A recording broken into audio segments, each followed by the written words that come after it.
Must we really sit here, Adele? I have had quite enough. Strikes and traffic everywhere. Ah, but oui. This isn't Versailles, madame. The streets in Le Marais are always a sight to see. Besides, we're almost there. I believe the salon should be right above us, in one of these buildings. The traffic might thin once we're near Place de Vosges. The streets were never the problem, ma chère. Perhaps you prefer a client that lets you drive on the Boulevard de Saint-Germain-des-Prés instead?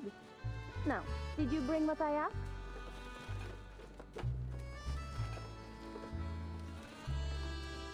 Voila! It survived all the bumps. I know what you'll say, Madame Felicienne, but I must ask again. Do we really need to carry these pastries around with us? Not at all, provided you ensure there's always a la durée around the corner. If only that were in my power, Madame. Oh look, we're here! And with time to spare.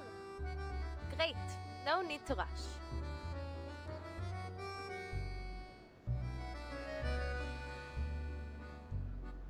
I'll be sure to make some adjustments before tomorrow. Maybe stop by the Champs-Élysées and get those macarons you like before picking you up? That will do nicely. Now, shall we go in? You worked hard to find that shortcut. Let's not squander our timeliness.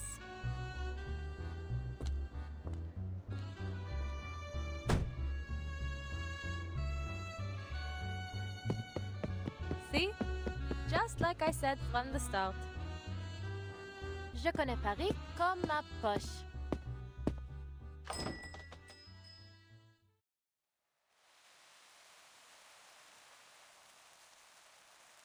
Thou art the kingdom, and the power, and the glory, forever. Amen.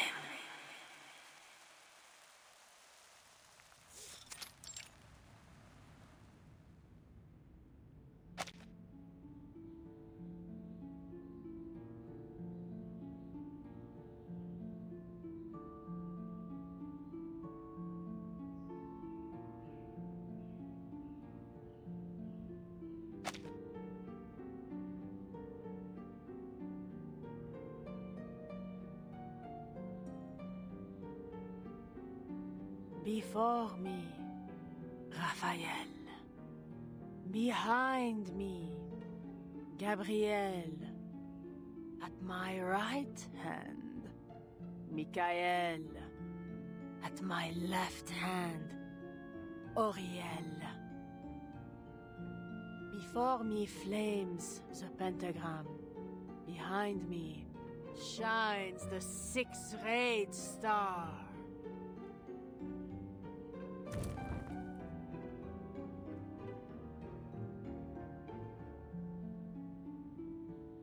Shown to me, this I see. The whirlwind in the north, the giant cloud, and the blazing flames. Through the stifling cloud comes light, a piercing flame, a manifestation of divine wisdom. And what, madame? What do you see? Do you... 4 angels have answered, and 4 aids given, so that I may glimpse the secrets of the archive of imagery. Your husband is nowhere to be seen. Yet, his shadow lingers still in the house. Yes! Yes! How did you know that? Sometimes I feel his presence. I see him in that khaki coat.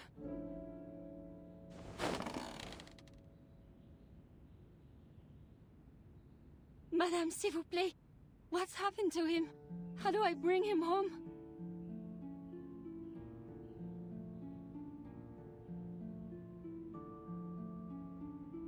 Poor woman. Sounds like her husband's gone missing. Just one of who knows how many others that have lost someone lately. You know, my friend in the police told me there hasn't been any progress on these cases.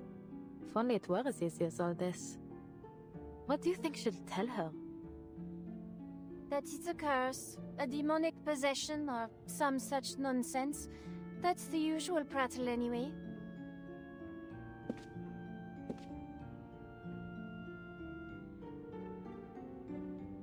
He is bound by a curse, held fast in the claws of a monstrosity. A beast born of no mortal womb. A foul creature of darkness, nurtured by the shadows that cloak this city. The old order has been shattered, yet there has been nothing to take its place. We are without shelter, and the beasts are circling, sniffing, coveting our troubled souls. They have awakened from their centuries-long slumber, bringing torment upon us. We have called them forth.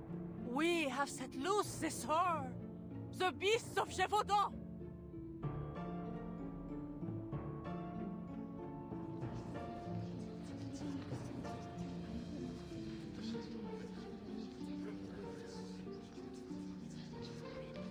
So that's what those rumblings were. The shadows have returned. Maybe that's what happened to my missing workers. Ah, bravo, madame. It's a curse, just as you said. The same old rubbish.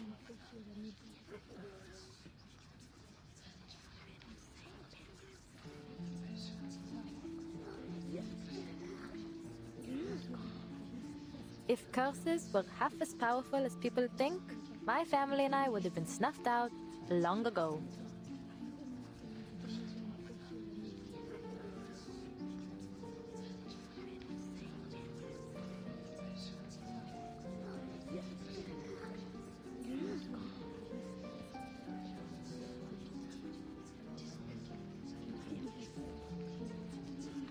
Spare me the morbid talk, would you? How would I ever get around without my driver?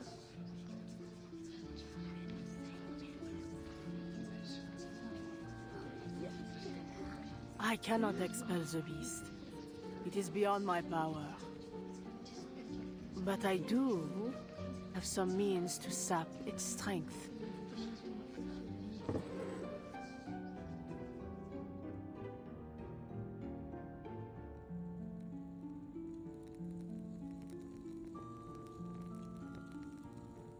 Our world mirrors the one above, bound in its reflection. All things find their place in the great chain of being. Sometimes, powers may be drawn from those higher along the chain. From Saturn, I ask for knowledge and insight, and with its power, I offer you this pendulum. Keep it close, and your husband will find his way home. Merci! Merci, madame! There are no words!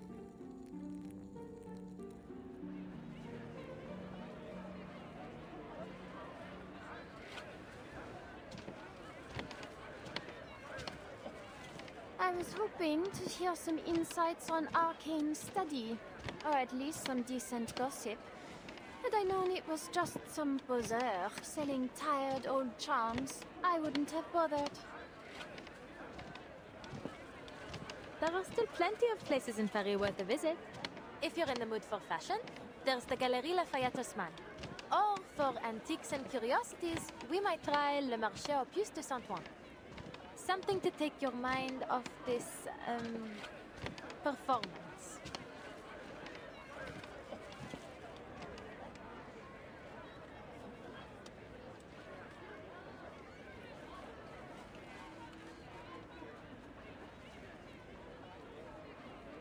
Perhaps next time we could go with Mai.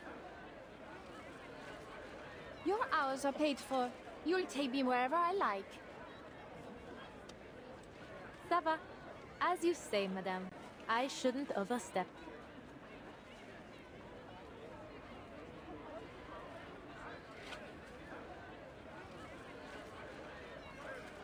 These cheap stunts are just a harmless little diversion.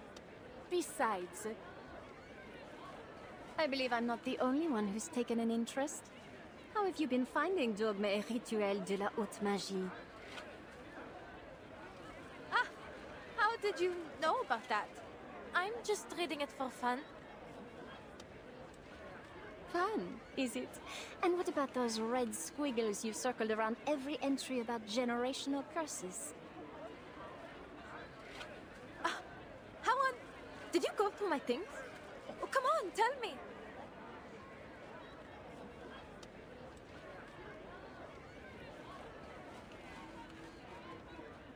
Madame, please, stay just a moment longer. I see clouds and chains around you. The bonds of one led astray, shackled by fixation. I might offer some clarity. Come closer so that I may see you better.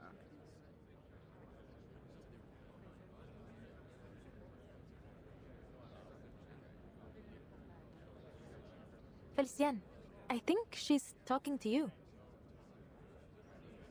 I'm speaking to you, madame. No need to look about.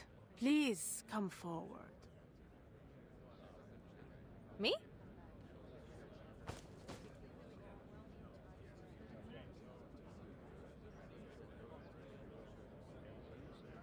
Yes, you, Adele. Well, don't just stand there. Go on. Sure, what's what? Bien.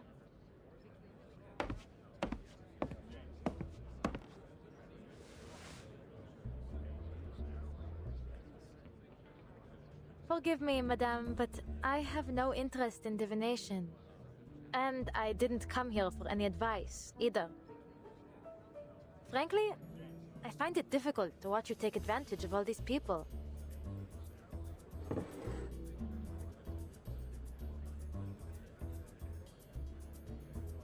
Excellent clarity. Smooth to the touch. A fine crystal at first glance. But there's something else. The evenness of its hue and that flawless sheen. Nothing is ever this perfect. Whatever do you mean? But... Let's put it through a little test, shall we?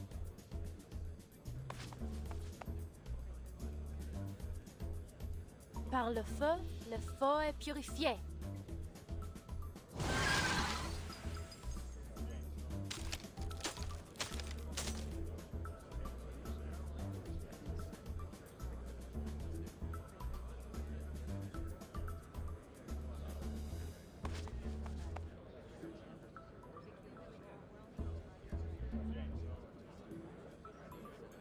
Bravo, feu.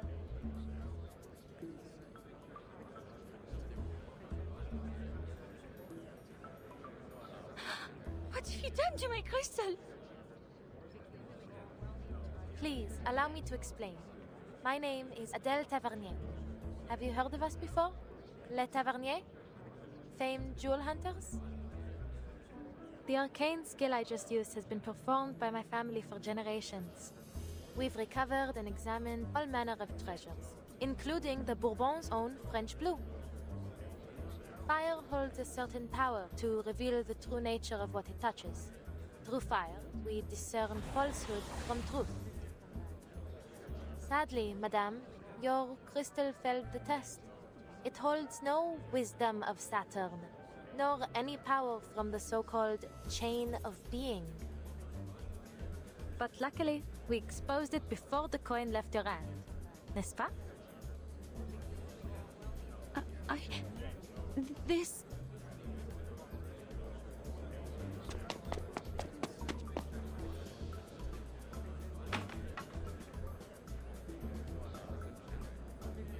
And you, madame, have given a lovely performance, I have to say.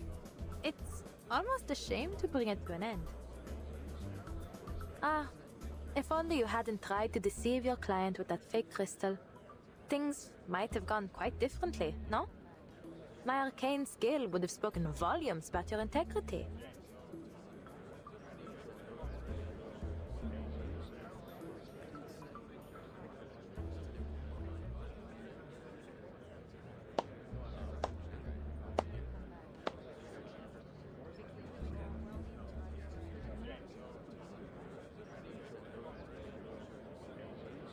This is close enough. Close enough for me to clearly see the shadow upon you. Pardon?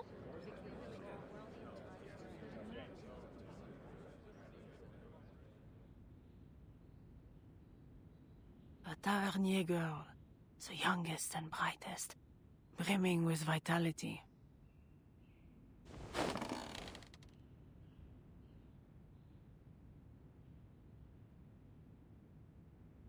The fated one has stepped onto her path.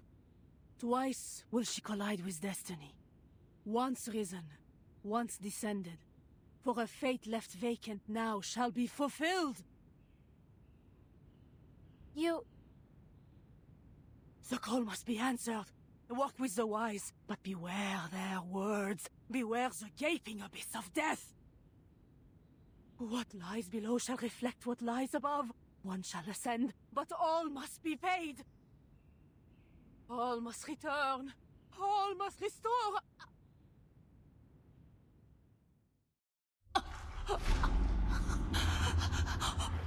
Monster. Beast. Need help! Someone! Fetch a doctor! Madame, can you hear me? Why can't she breathe? Madame, are we in danger? Wait. Is she smiling?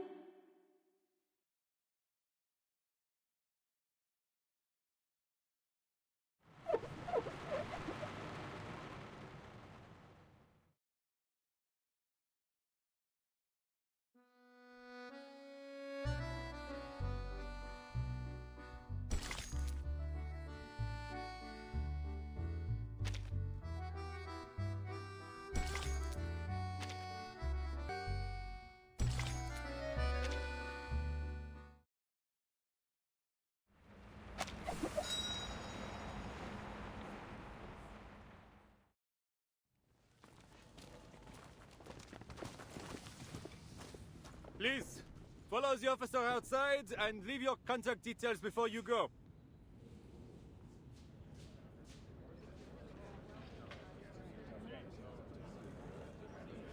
I doubt I'll get any sleep tonight after that sight. I told you we shouldn't have come. Nothing good ever comes of fortune telling. What could explain all that? Hysteria? A disease, perhaps? It's possible. You know, Fabio and Franco told me their neighbors started ranting about fighting alongside Cardinal Richelieu. Next thing you know, the man's leapt out the window riding a broom. Still in the hospital, I hear. But remember what she said earlier? Maybe what she saw was her own killer. You mean the beasts of Gévaudan?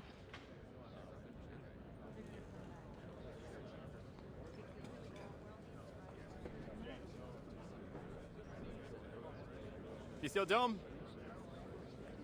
we will begin our investigation immediately. In the meantime, we ask that you not spread any rumors. There's no cause for panic as of now.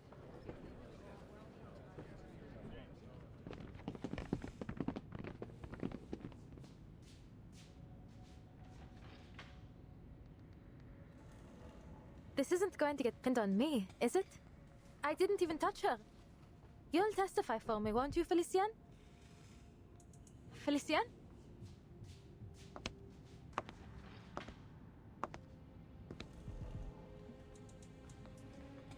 Our so-called prophet failed to see her own demise.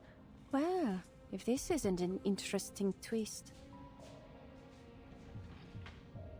What are you doing? Get over here before they scold you for disturbing a crime scene.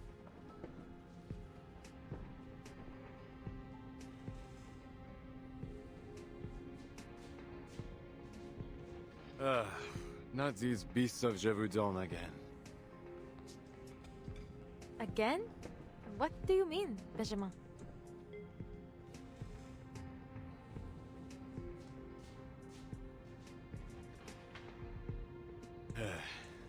It's just a rumor, and a wild one at that. Yet somehow it's spread to every corner of Paris. There have been a number of sightings of these so-called beasts. But by the time we arrive at the scene, there isn't so much as a trace left of them.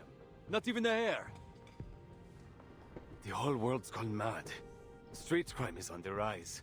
And the last case we asked you for help with identification on... well, that was completely...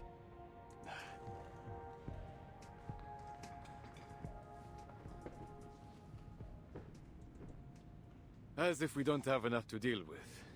Half the city's on strike, and every day there's some new trouble, whether from the factories or out on the streets. I envy you, Adele. How simple it must be to sit behind the wheel all day and show visitors around.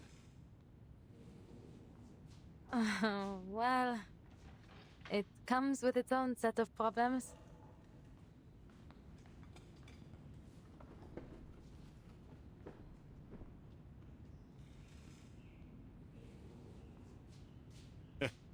Knew you'd say that.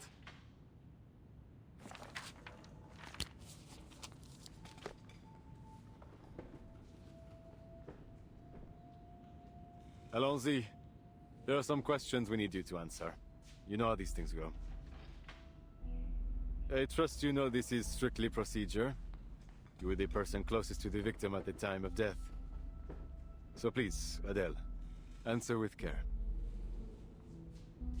Allez-y. Ask away, officer.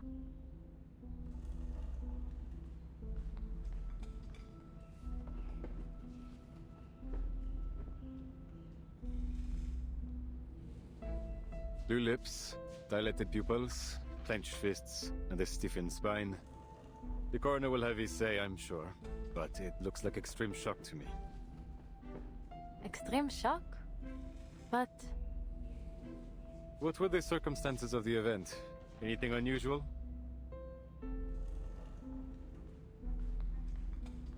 the madame offered to read my fate, but halfway through she started acting strange, staring at me and mumbling things.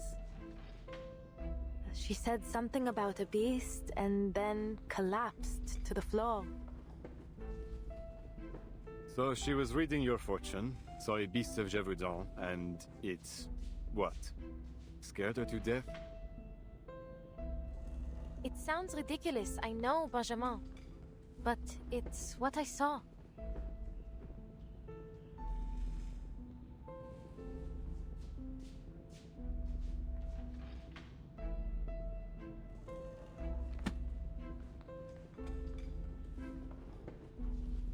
D'accord. Thanks for your help, Adele. I suppose it's about time we tied all these cases concerning the beast together. But it's strange, no? How could creatures from a folktale more than a century old be doing all this here and now? This has to be more than a passing fad. Paris, hell, the entire country, has been gripped by all sorts of rumors. The streets are growing more volatile by the day. You're right. There are always people who will try to take advantage of these situations. Like this poor fortune teller. I bet she heard some tales about my family and thought she could scam me with a sensational prophecy about my not-so-rosy fate. Doomed to die on a quest for hidden jewels. Seems the madame didn't know that you're the furthest thing from a treasure hunter. It's hardly a secret that the Taverny have a habit of meeting an unfortunate end. Far from it. Which is why I didn't believe her for a moment. The Tavernier curse? Please. It's just a story made up to dramatize the legends of my ancestors. From my great-great-great-great-great-grandfather, who died after bringing the French blue from India, down to my great-grandfather, who died chasing jewelry stolen from France during the Revolution. Call it a curse if you like, a mystical power, fate, coincidence, whatever the words. The plain and dull truth is that hunting jewels is a dangerous line of work, no? That it is. While we're on the topic, how are your parents doing? I recall you said they were still in the family business. Out on some quest again. I couldn't even hazard a guess as to where they are now. They move around so often. But they have sent letters, living life to the fullest as far as I can tell.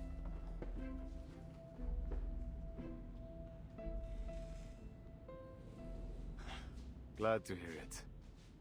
Maybe I should envy them instead. Traveling the world like that, much better than being stuck in a police station. And you?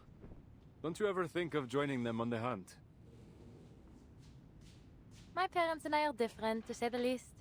I don't share their obsession with shiny stones. A simple, comfortable life. That's all I want. No glittering ambitions, no fancy things. Just a job that pays the bills, fills my belly, and lets me get a good night's sleep at the end of the day. Why anyone would want to think so hard every day is beyond me. In fact, this job was the first thing I saw when I opened the advertisements page. Why not? I thought. Suits me better than treasure seeking ever will. I would expect nothing less.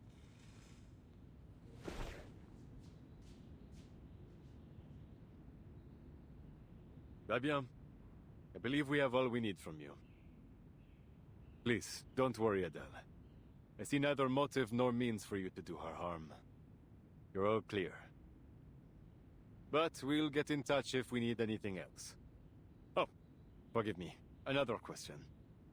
Was there anything else that seemed suspicious? Anything that stood out to you? No, nothing really. Oh, wait.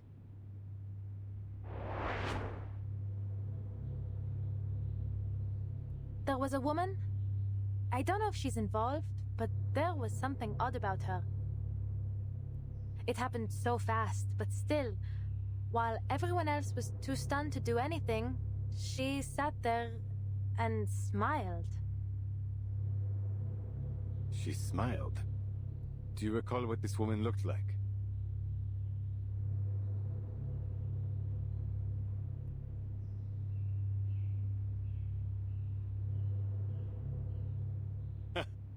That's Madame Beryl Boaniche. Couldn't be anyone else. On the Crystal Parlor on Rue de la Paix. She's a diviner too. She's the one who reported the case to us. Our officers have already spoken with her. She reported the case?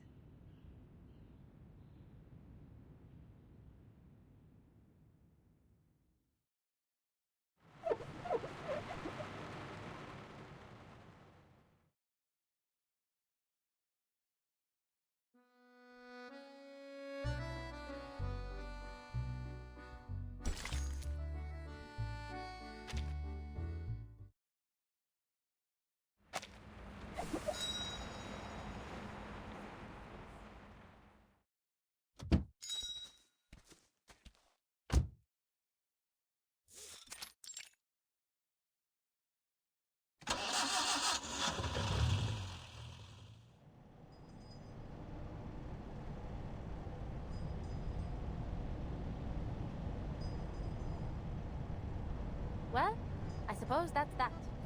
No mysterious murderer, just another diviner. Benjamin said they spoke to her already and cleared her of any suspicion. Cleared? I wouldn't be so quick to believe that. Beryl Boaniche, she hides herself well, that one.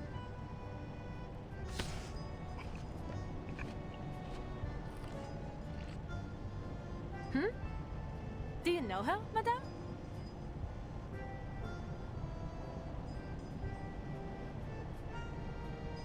This box is empty. Was that the last macaron? Of course not. I got another box, just for you.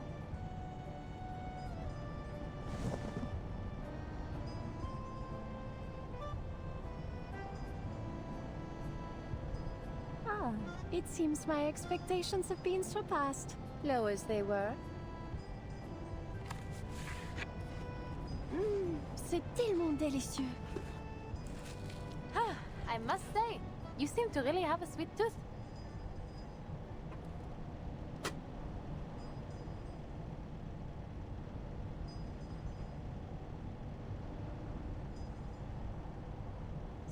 Beryl Buonish, where is she now? Did your little policeman say anything? He said she's running a crystal parlor on Rue de la Paix. Turn around. I should like to pay her a visit.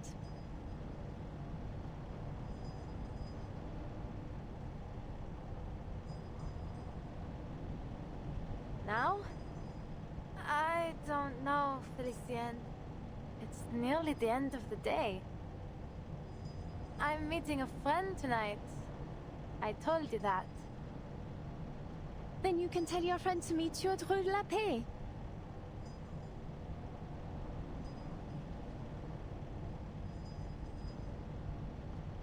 I'll double your pay for the evening. Turn us around. Take whichever route you like. But Ah, fine. Triple? No? 10 times then. 10 times?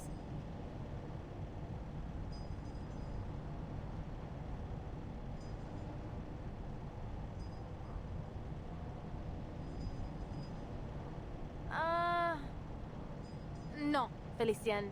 I really can't. Celia's always busy these days. I barely get to see her. She's all wrapped up in this parapsychology thing. I haven't seen her in so long. I don't want to cancel on her. We'll go to Rue de la Paix tomorrow. I promise. You live a terribly tedious life, Adèle Tavernier.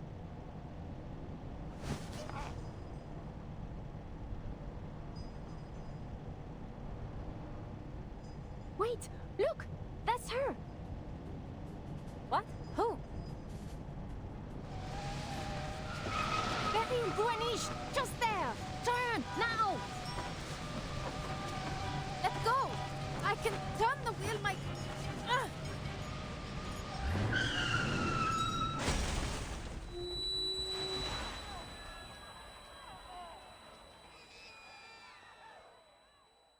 Merde! Have you lost your mind?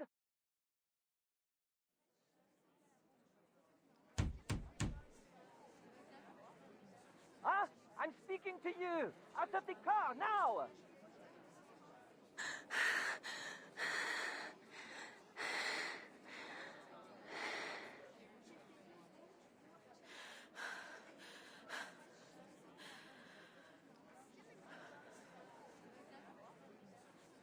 What are you staring at? You heard the man. Get out! We'll settle this later.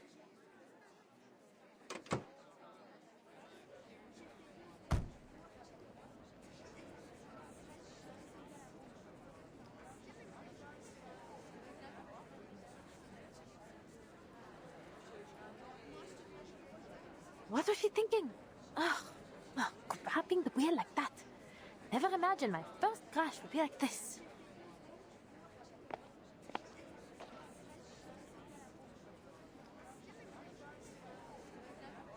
I'm terribly sorry, monsieur. I was distracted. Sorry? Do you even have the slightest clue what sort of damage you've caused? We can't afford to lose time here. The nation is calling to us.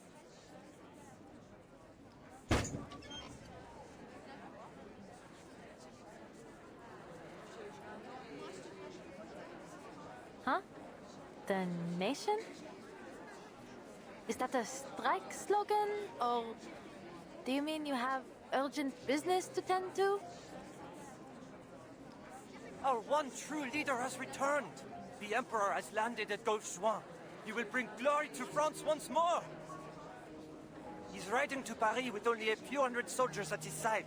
Our Emperor is too distant from his people. We must go to him. The Emperor? Gauche-Juin? What on earth are you talking about?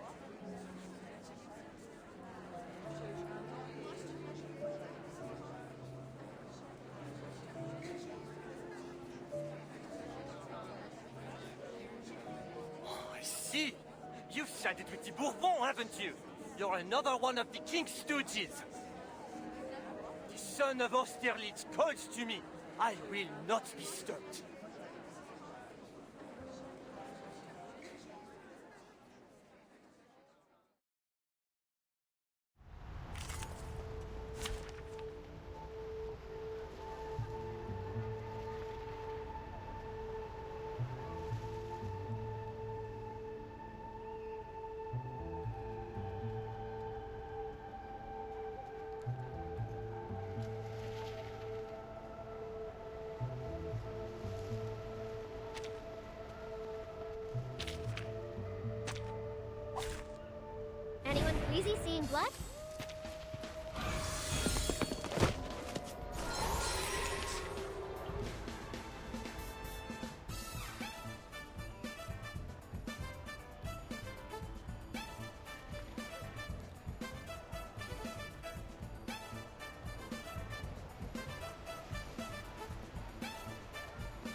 I hope you recite your cleansing your thoughts.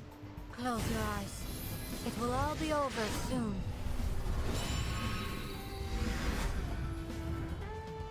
How about a game of hide and seek? By God's grace, the path will become clear.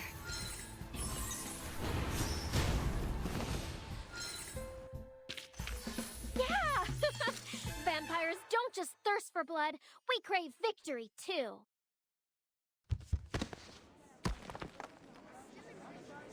Let me be!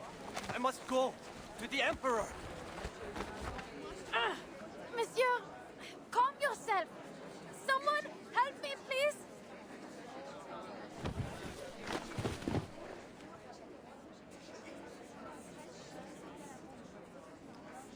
Aye, aye, aye.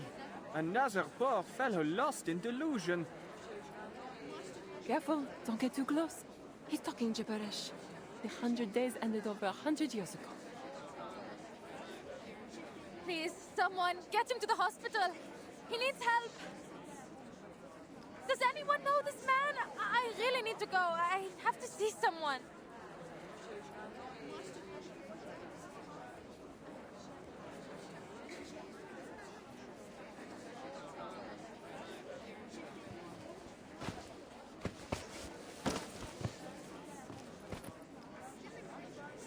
Vincent, my God! I'm terribly sorry for all the trouble he's caused, mademoiselle. He's my student. Please, allow me to cover the damages. Would you mind leaving me your address? I'll take care of the rest.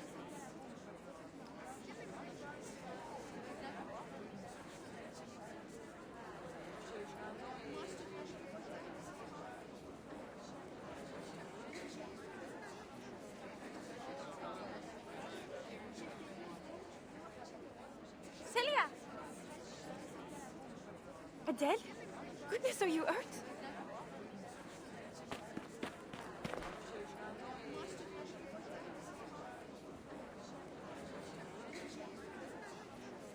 This is Professor Roseau, the one I told you about. Professor, this is my friend Adele. She's who I was going to see this evening.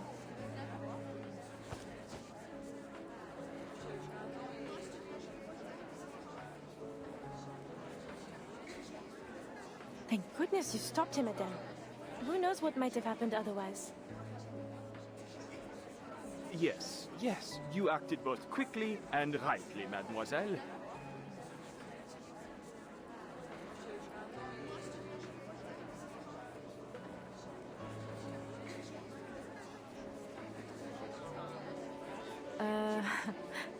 What's wrong with him? It's a long story. He's been acting strange for weeks. So, when he didn't turn up this morning, we went to his home to check on him. The door was open and it was a total mess. Poor boy. Such potential. But then, perhaps I pushed him too hard.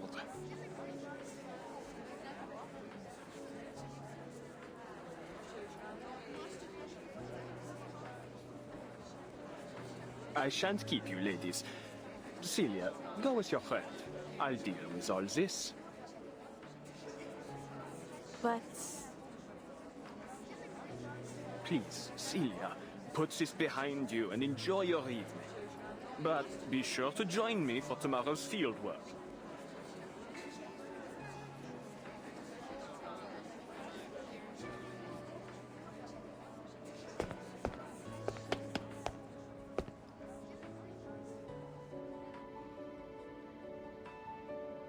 How's your car? I know the professor said he'd cover it. Pas mal. Just a dent on the bumper. It was a bit of a fright, but I'm fine now. Ah! Wait! Sorry, Celia. I need to...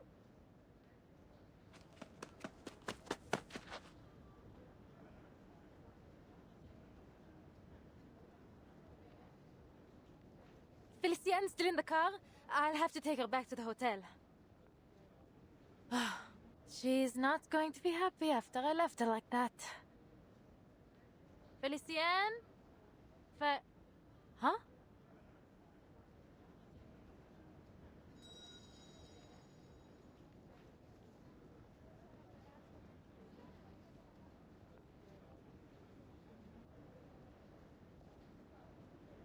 Oh no. Is that lipstick?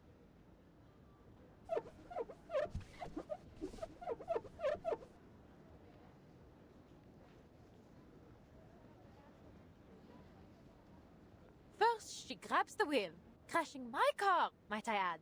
And then she has the cheek to scribble on the window. Ugh. She's paying for a foot clean, I swear it.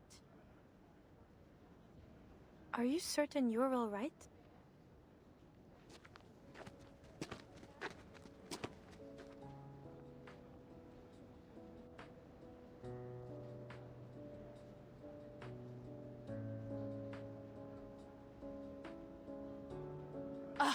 I'm fine.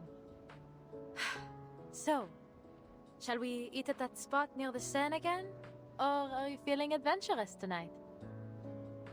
You said you couldn't stand the campus cafes anymore. So tonight, ma chérie, you choose the food. Really? I suppose if I could have anything. You know, what I'm really missing is some good home cooking.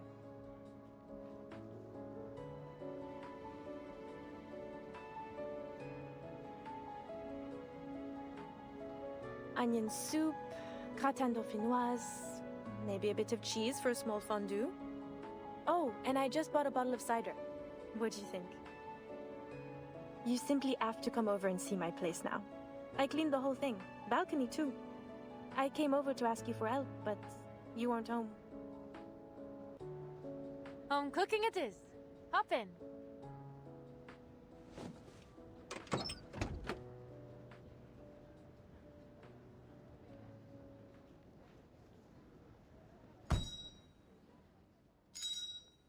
Buckle up to home.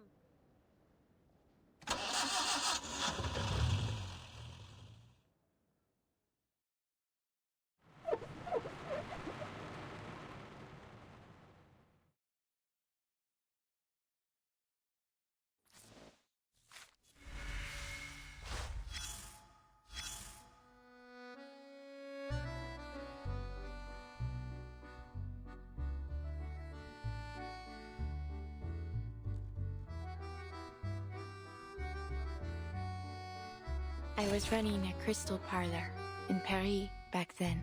People came for all sorts of products, from ordinary crystal ornaments to the enchanted ones. But many came seeking something I never put on the shelf. Prophecy that our path through Fate's garden is already set. No prophecy can change where it leads, and I dislike putting a price on things that have no use. So, I made myself a promise.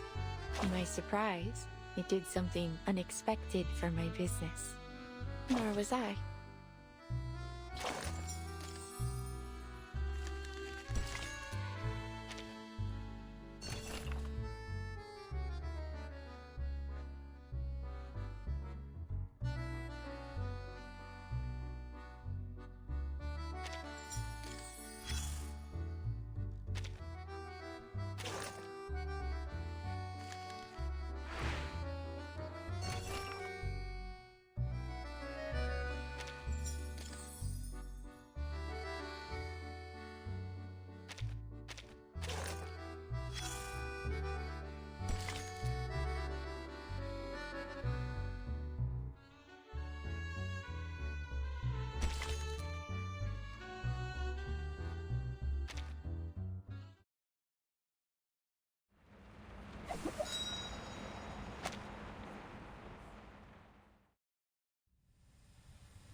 The Tavernier Curse.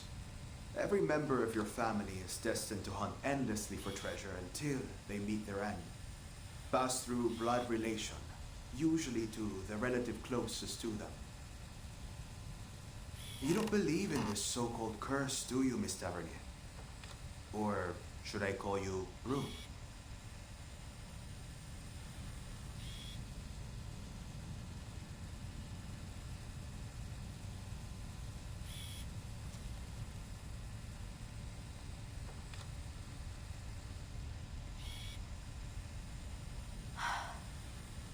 Given how things have turned out, it isn't as easy as a yes or no. Don't you think?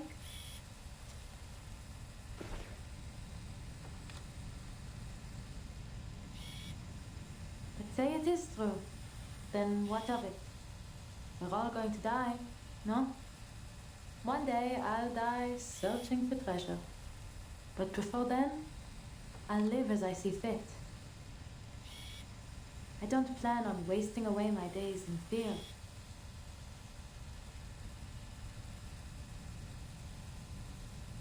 The ending may be written, but that doesn't mean I want to follow the story word for word.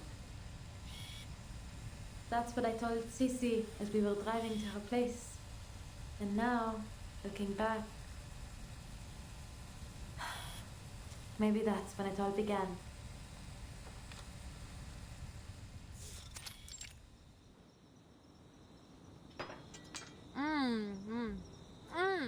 So good. This gratin is the best. How'd you get so much flavor out of a simple potato? You like it then? It's just ordinary home cooking, really. Maybe it's finally time you started doing it yourself. Well, Papa didn't exactly teach me much in the art. He'd just pop open a tin can and say, "Be grateful. When you're in the jungle, this is a luxury."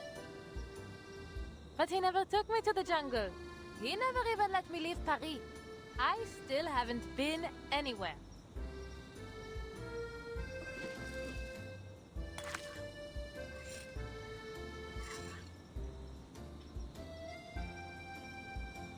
You can only blame yourself, Adele. You were the one adamant about not becoming a hunter. Of course, because I don't want my life planned out like a stage play. And don't pretend you didn't have a part in this. You're the one who picked the page number in the advertisements.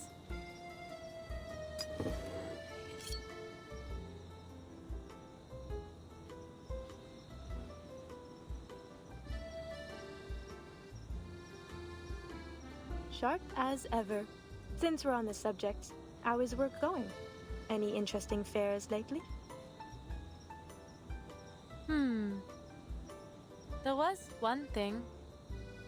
Not sure if I would call it interesting, though. Peculiar, perhaps?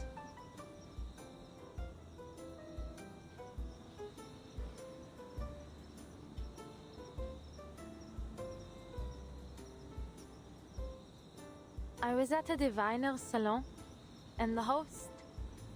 I don't know, I think she was trying to scam me. She started rambling about all these strange things that would happen. Things that sounded a lot like the Tavernier curse. And then she... well... she died. Died?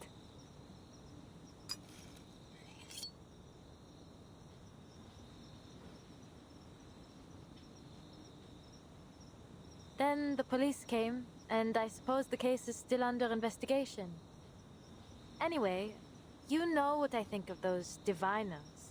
They're not exactly people you should take seriously. Then why were you there? Not by choice, that's for certain. One of my clients was interested, Madame Felicienne. She always gets these sudden whims and insists on having everything done just as she pleases. I wouldn't have crashed my car if she hadn't... Bah, forget it. How's university life?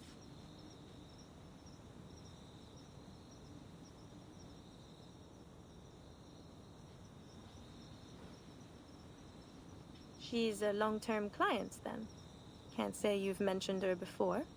Or maybe I've been spending too much time on campus, n'est-ce pas? What do you think? I swear, this little one might forget you completely if you spend any more time hidden away in your books.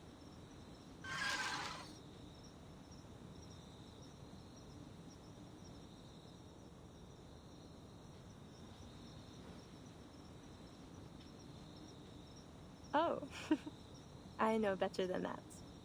This sweet little thing was summoned by your family's incantation. As long as you remember, he remembers. Such a fascinating creature, the tutelary. He sees every corner of your psyche, memory and sensation, even your unconscious thoughts. Here comes Cici with another one of her academic lectures. Is this what you're studying these days? Yes. Professor Roseau has found new inspiration in a Swiss psychologist's theories. He's pushing for some new breakthrough. The whole research team's working on it. We've already seen some early progress. That, collecting brain thing? Collective unconscious.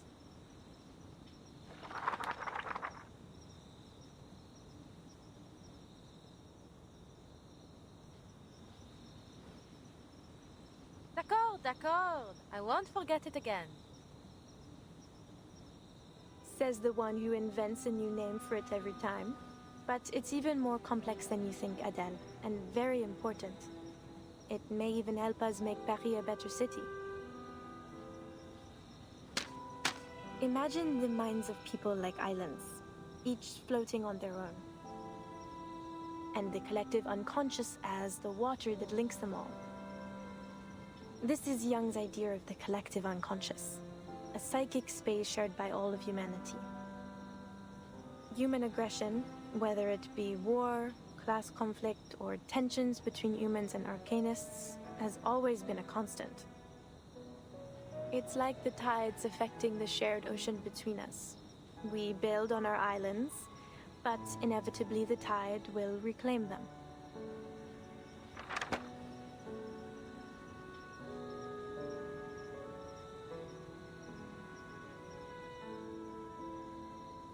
Maybe this guy's onto something. We're all fighting for our place in these troubled times. But I don't understand what's unconscious about it. Are you saying that deep down we're all war-hungry maniacs? Certainly not. But we are all under the influence of this collective mind. That's why the same conflicts happen again and again. In all times, in all places, and to all people. We can't force back the tide, but what if we found a new way to change the ocean itself? Fill it with a new nature, one of peace and equality. Even one tiny drop of new thought could make a world of difference. What we're trying to do is find some way to practically influence the collective unconscious, to create real and lasting change for everyone. I believe, truly I believe, it could do more to save us than any law or reform ever could.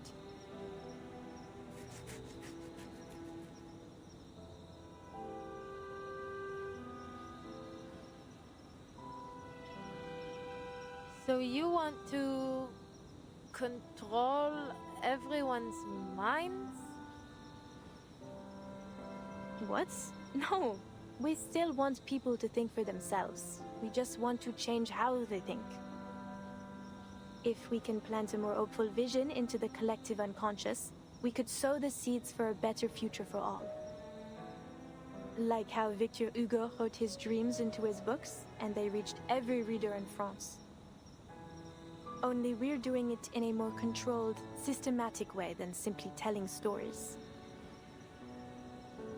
What about Vincent? He seems the furthest thing from control. Loyalty to l'Empereur aside. Are you sure this research is safe? Truthfully, I wouldn't say it's entirely without risk.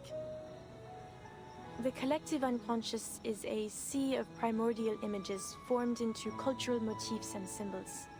The more popular that symbol is, or the more often a theme occurs across cultures, the more powerful it's said to be in our collective unconscious. Take Napoleon, our conquering hero king and cultural symbol. Vincent? Well, he's always admired him, so perhaps that made him more susceptible. We're working in the mind, so it's understandable that there might be some unforeseen effects. I fear Vincent may not be the last to suffer like this until we find a safer way to proceed. Popular symbols, recurring themes, mental distress.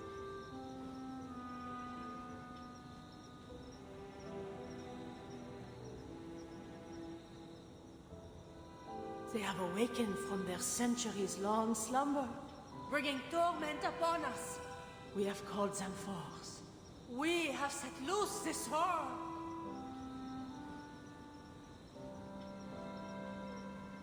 Like the beasts of Gévaudan?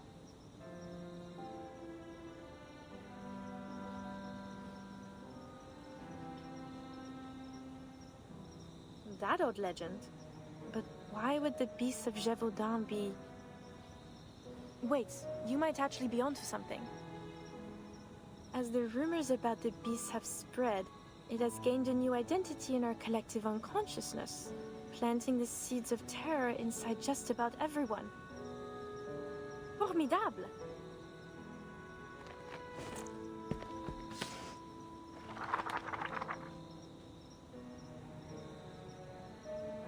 Merci, Adele. You truly are my very own academic muse. I must take another visit to the Danse Macabre mural. It may play a part in all of this. I'll buy you one of those good luck necklaces when I publish my paper. Then you'd better make sure it's chic. I'll want to wear it every day.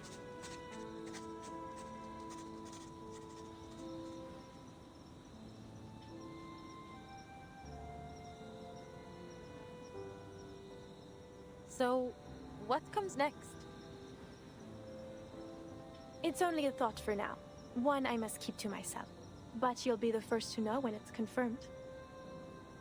I swear, you, and indeed the whole world, will be shocked. You know, and please don't laugh. Sometimes I feel like an adventurer too, hunting for hidden treasures with my pen and paper. I suppose what I do isn't all too different from your parents after all.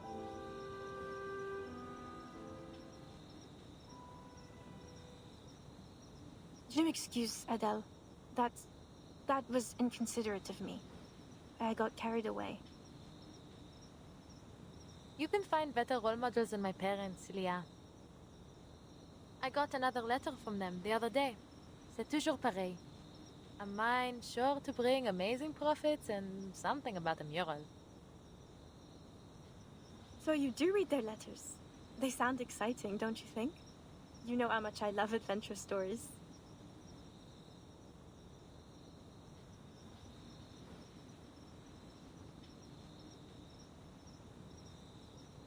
That you do. Sometimes I think you're more of a tavernier than I'll ever be. I suppose I have always thought of you as a sister. Anyway, enough about that. Where are you taking your client tomorrow? To Rue de la Paix. There's a crystal parlor we're going to visit. Because of what that diviner told you? You must be the master of your own will, Adele. Don't let your subconscious make all the decisions. Whatever you say, Madame Professeur. I mean it. So many things in life are stirred up from the depths of our minds.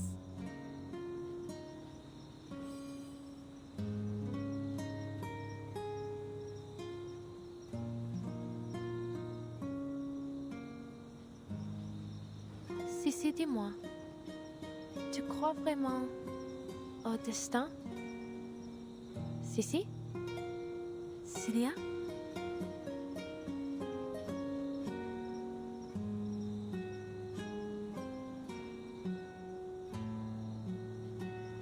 Bon. Bonne nuit, chère amie. Que demain nous porte chance à toutes les deux.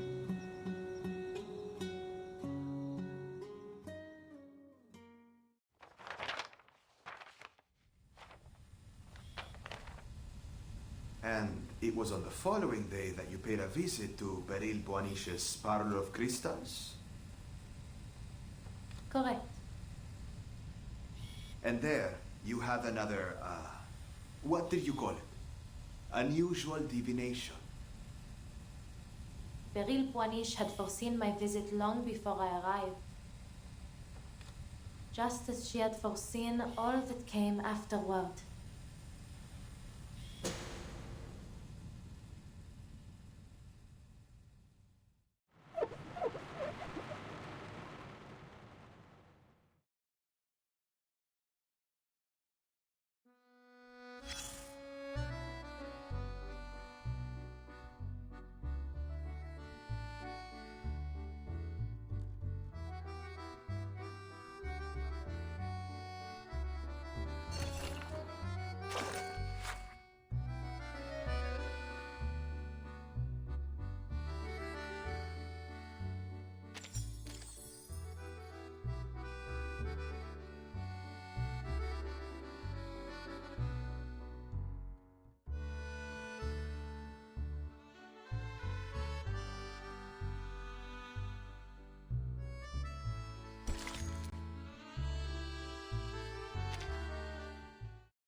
Tomorrow?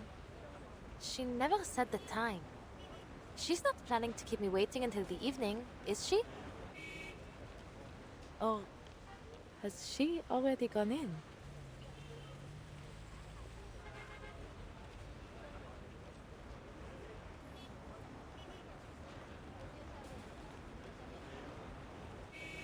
Should I knock again? Someone must be in at this hour. Bonjour!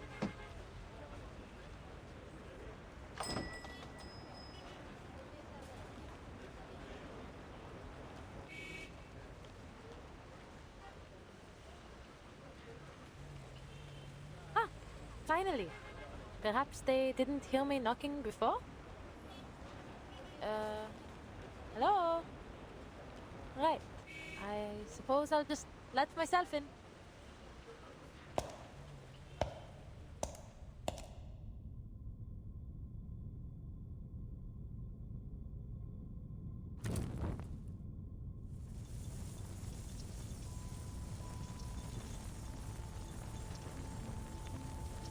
They could at least leave a light on for the customers.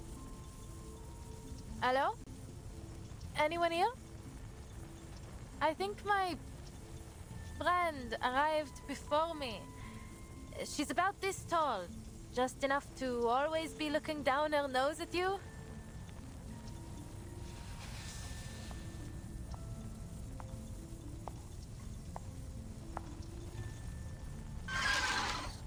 What is it, Fufu?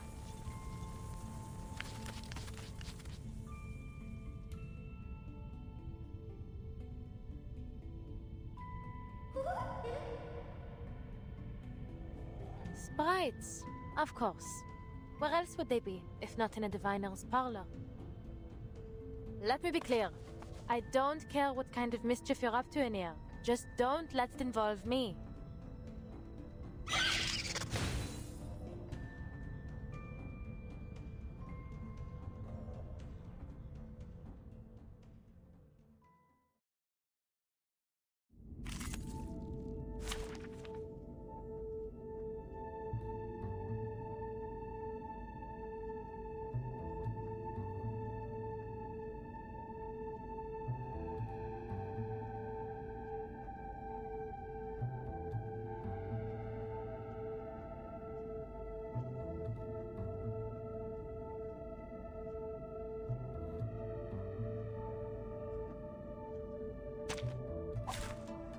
Many routes to travel, but only one destination.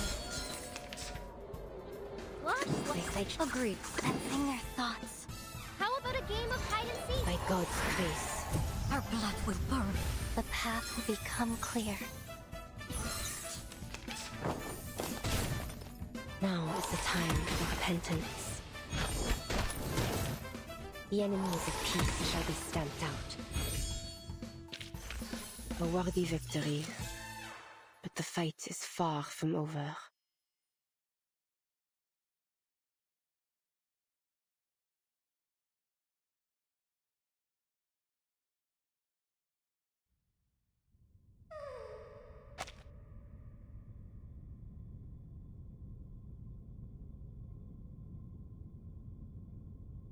Ha! Not so funny when the joke's on you, huh? Now, lead on. Bring me to the owner of this place. Understood?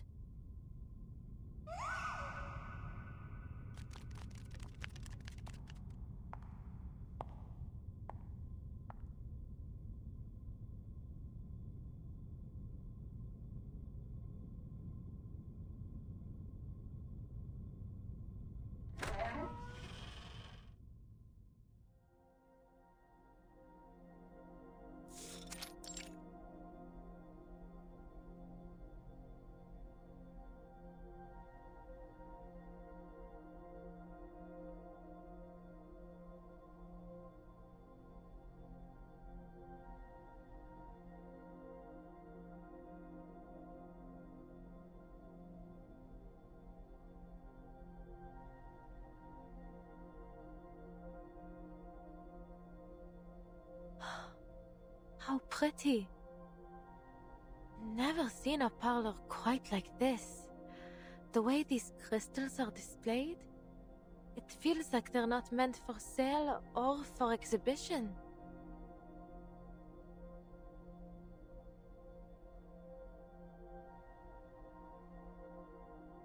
Is it the lighting that's giving them such an otherworldly glow? Or maybe... Perhaps you are thinking of the Sephiroth. When captured, they may be manifested through crystals.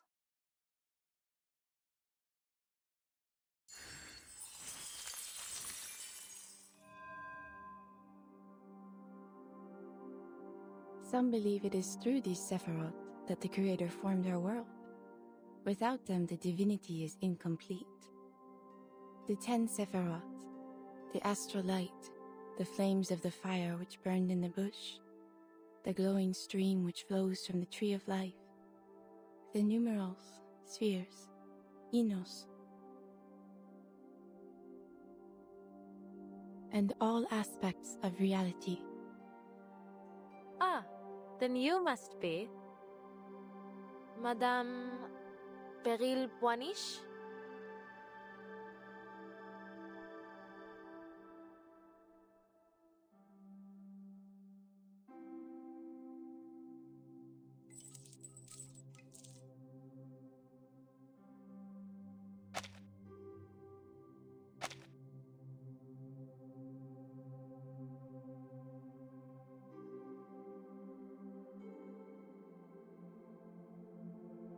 Through certain objects and rituals, or by gnosis gifted at birth, we may catch a glimpse of a splendor that is not of this world.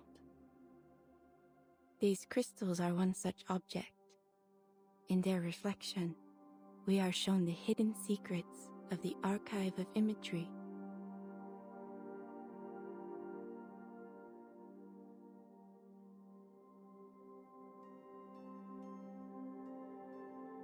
Madame, did you... I am pleased that you have made your way here, Madame Tavernier. That door was left open just for you.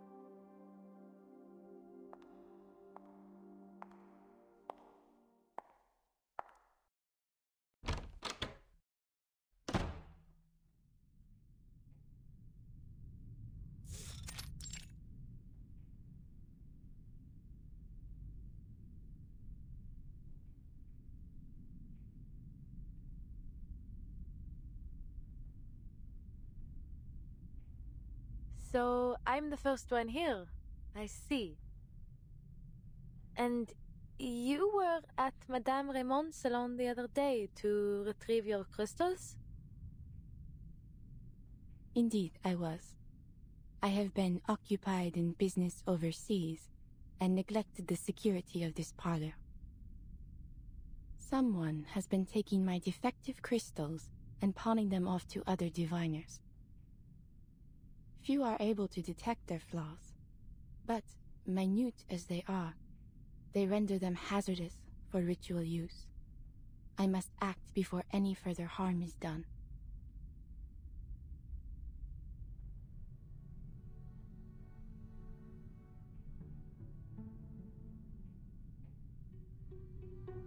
For that, I owe you my thanks, Madame Tavernier. You showed courage that day, in your words and actions. Just Adele will do. And there's really no need to thank me. Truth be told, I probably wouldn't have interfered if the diviner hadn't tried to make a fool of me. Ah, those words still bother you, do they not? No, not at all. I don't take things like that seriously, you know? After all, fate, it's just a matter of belief, isn't it? You do not believe, yet you cannot seem to put it out of mind. Is that so? Ha! Please, madame. You aren't about to start with the prophecies like all the others, are you?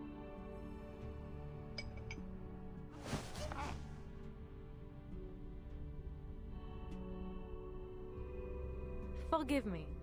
It's not that I think all diviners are liars. It's just that it's hard to believe that fate is shaped by any kind of higher power. It seems just as likely to me that most divinations are simply self-fulfilling prophecies. And whether they be from a higher power or a crystal ball, I won't let prophecies dictate my life. If I have a fate, some road I'm destined to travel, then I will first go as far as I can down every other road until it's the only option I have left. There's still so much I want to do.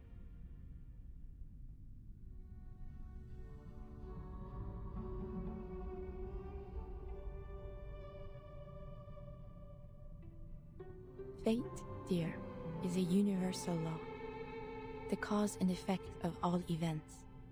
Just as the path of light through a crystal may be predicted to find its refraction, one road inevitably leads to another. While some believe our paths to be unpredictable, others see them as written, from beginning to end. But there is little use in searching for meaning in such a thing as fate. My reading foresaw your coming today, and here you are. The light passes through the crystal and falls as it must, as it ever was to be. You knew I'd come? Then, what about my friend? I saw only you. Zut! She didn't even bother to come. What is she thinking?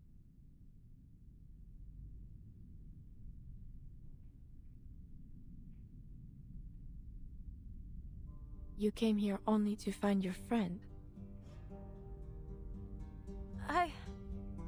Well, yes, you could say that.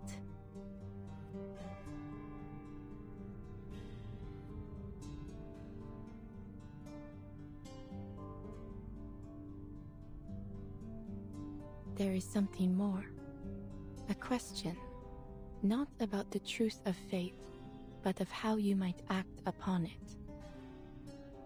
The curse in your family, or as some may call it, the path of the Tavernier. You wonder whether it is your time to walk it, do you not?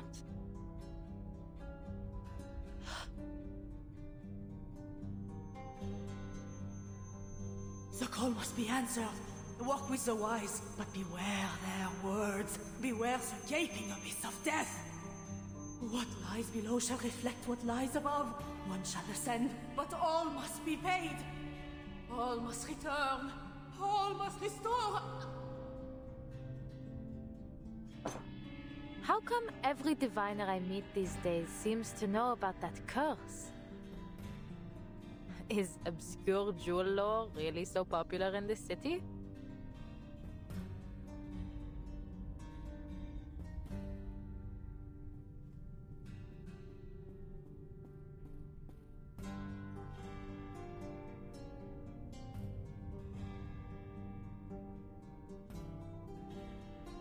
Madame Raymond foresaw the future, but she peeked too far, and for that, paid dearly. You mean...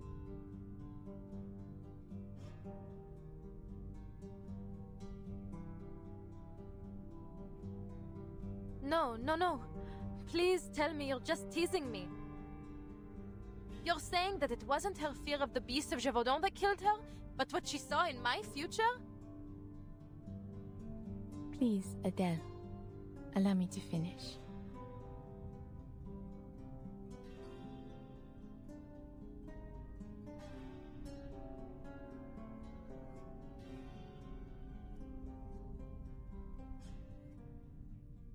The fate she saw was not entirely yours.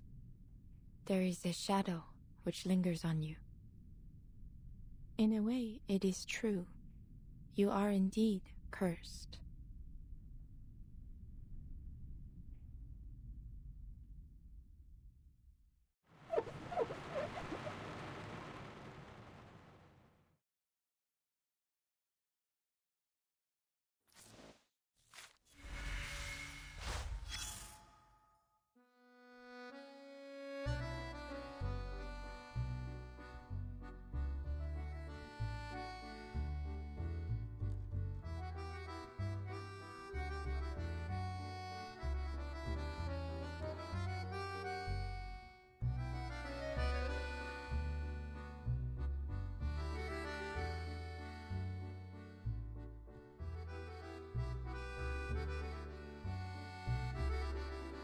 I saw doubt. Some have called me a schemer. Some were frightened by what I could see, but kept coming back to sate their own curiosity.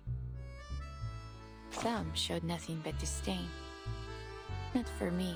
Broom was not any of the... Oops. Have I let it slip? Well, I suppose there is no use in pretending now. There was a disagreement about my decision to take a certain handful of arcane objects. In the end, I paid all their penalties, among other not-so-charming consequences. Not that it has done anything to prevent them from hounding me at every turn. To them, it seems I am only a fear-mongering schemer. Who knows? Alas, I am but a puppet, dangling at... Though I may still see a little more than most people. I have lived, though, in fact, what I would have done differs very little from what do you think?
No. No. Celia!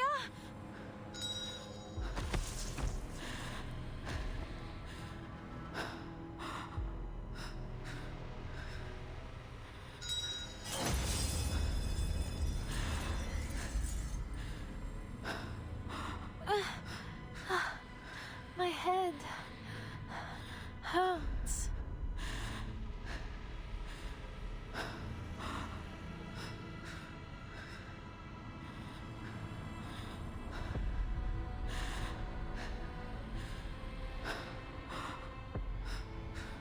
Take a deep breath, Adele. Come, take my hand. Time to wake up, dear.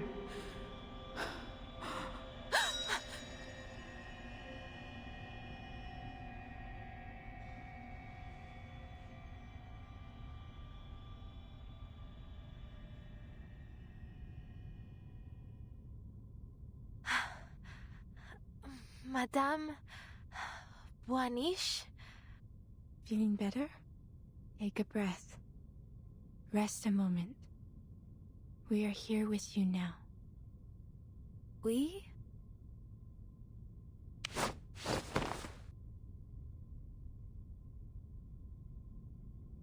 Stay away from him, Madame Boaniche. He's the one behind all this. What? Celia told me everything. She saw you turn Vincent into a monster. Oh, my dear girl. When we get you back to the surface, we must get you some immediate mental care. You've been pacing around in circles, talking to yourself, laughing and crying for who knows what reason. And now, just as I thought Madame Boaniche had managed to calm you down, you start spouting this nonsense. Enough with your lies. You can't fool me. If you know what's good for you, you'd confess all your evil plots and come with me to the police. Wait, isn't that...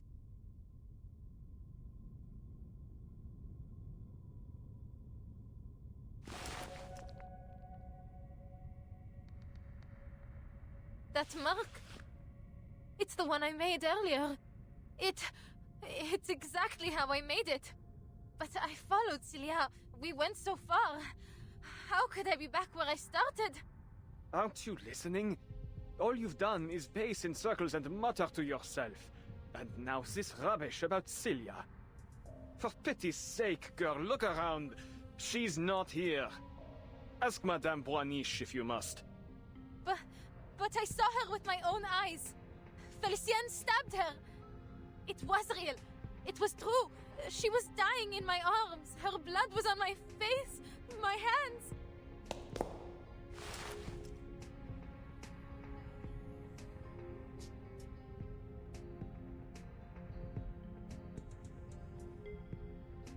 How could this be? This must be another one of his deceptions. You have to believe me.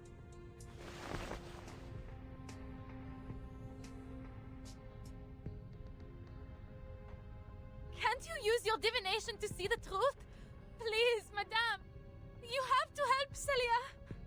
She's dying somewhere.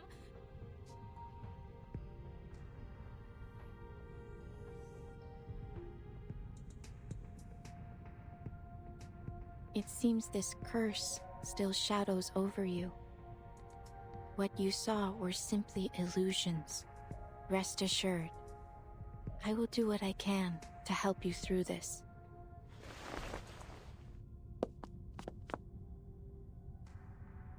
Illusions? So, even you think I... But there's no mistaking it. I saw Celia and Felicien and the diamond. Felicien has it. Celia told me it has to be destroyed, or else...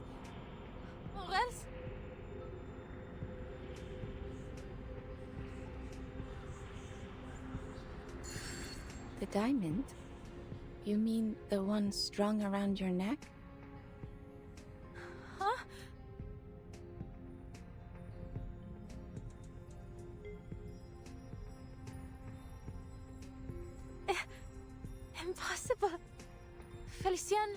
took it from me. But how can it be here again? No! This is absurd!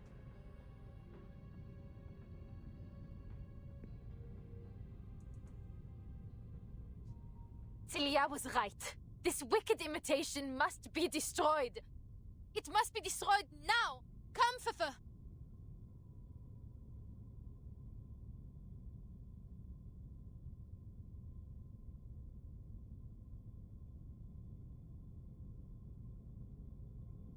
Huh?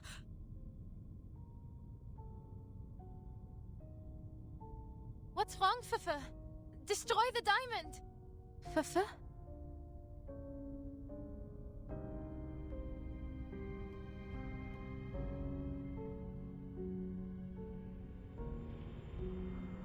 What's going on?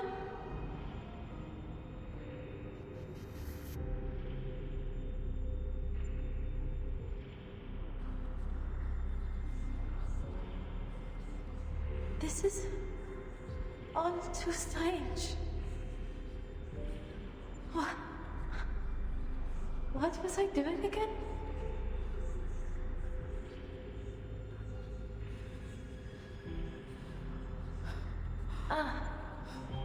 Right. The diamond that Celia gave to me. What she said was real. I have to destroy it.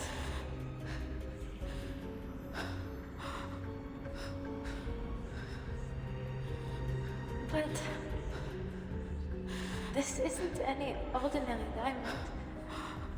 It's the miraculous French blue. Do I really have the right to destroy a national treasure?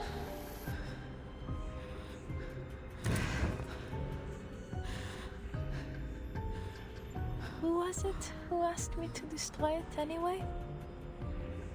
Oh, it must have been Celia. But Celia, she gave the diamond to me. It's mine!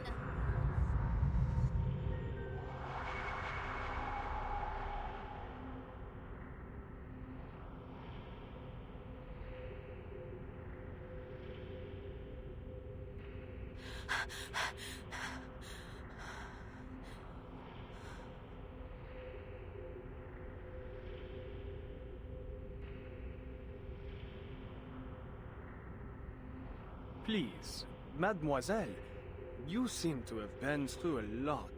You need some rest. Perhaps some fresh air might ease your symptoms. Come, I'll lead the way back to the surface. My colleagues and I have a reservation at a restaurant nearby. Please, join us for dinner.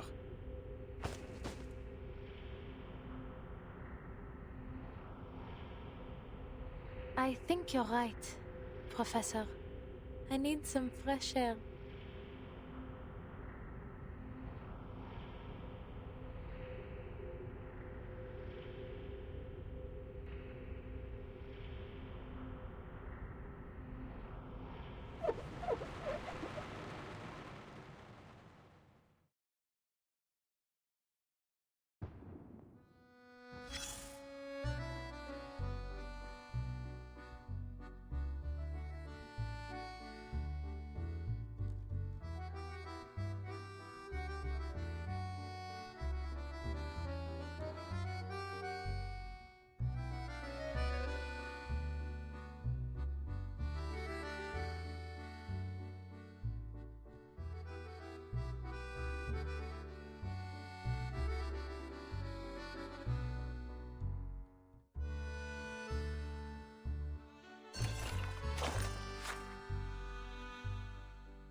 cannot cut steak with a necklace in your hand, Adele.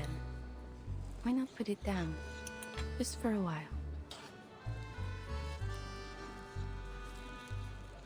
No. Thank you, madame. But I can't afford to lose it again.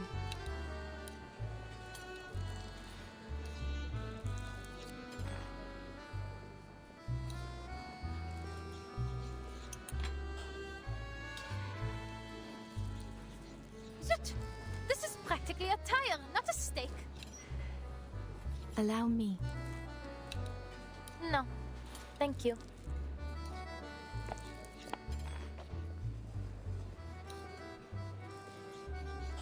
Oh, Madame Blanche.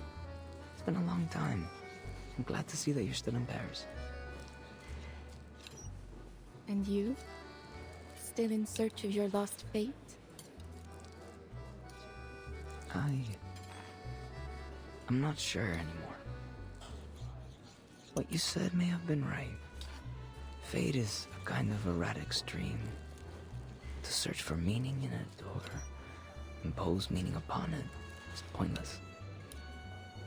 Even so, some part of me still longs to try. Perhaps it will one day be in reach.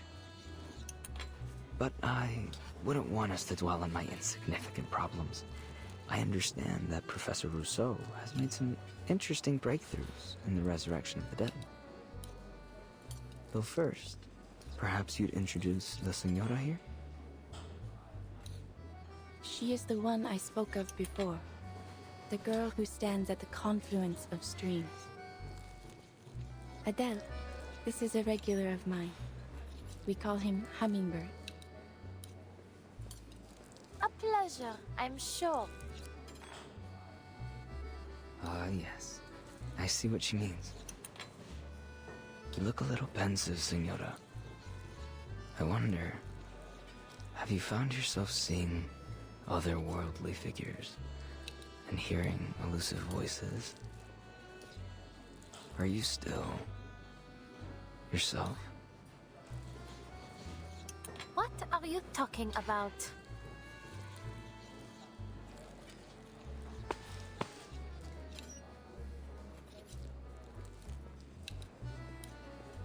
I'd say you'd prefer these over steak.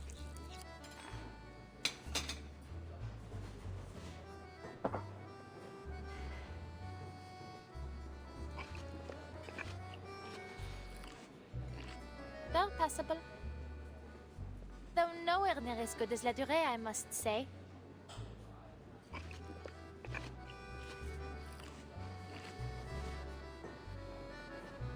The professor is about to give his speech. If you don't mind, Madame Blanche, might we continue our chat later?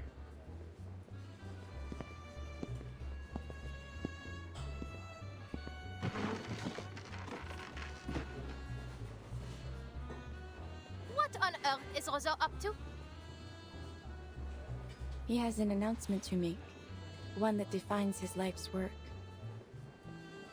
Ah, it seems he's made himself presentable for the occasion.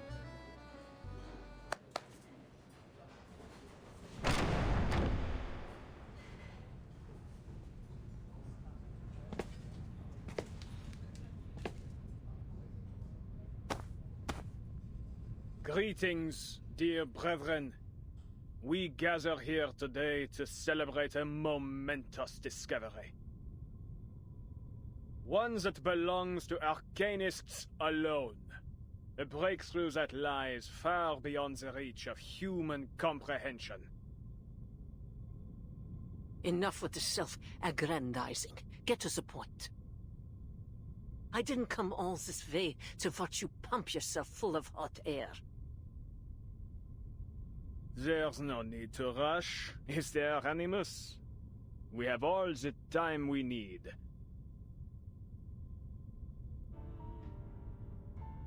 Since the year 1999, our search for the Promised Land has never ceased. Following the will of the Guiding One, we have unraveled countless mysteries of this storm. For this great cause, many of our noble comrades paid the greatest sacrifice. their souls sowing the seeds of our coming harvest. Our endeavor was never expected to be easy.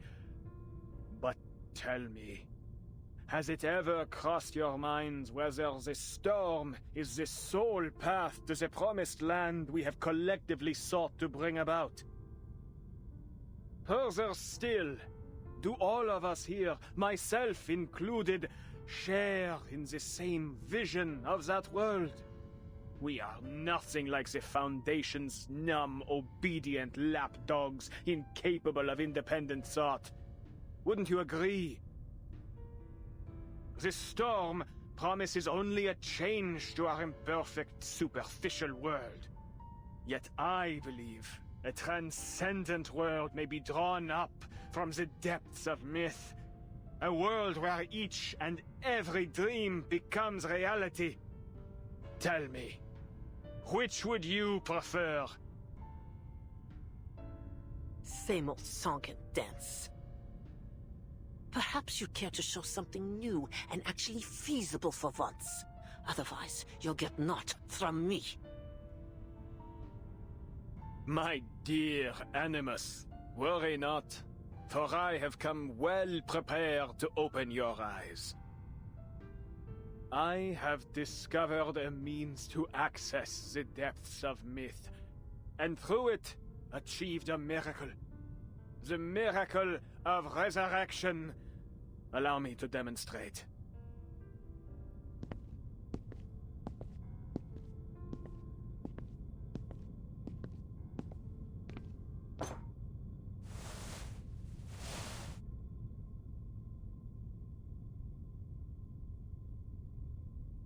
When one's flesh and spirit are fully immersed in the depths of myth, their body frays and sinks until, eventually, it disintegrates. Yet the spirit remains intact. For in that realm, the spirit is itself the most authentic and pristine substance. Reality as we know it is nothing more than a crude layer of degraded substance laid over the depths of myth. And so long as one's consciousness remains within its maelstrom, that person may be raised from it again. Our Felicienne here is the very proof that the mind alone may be brought back to physical reality. Though she perished, she now sits before us once more. So, one and all, let us raise a toast to her revival. Roseau, what in heaven's name are you trying to say?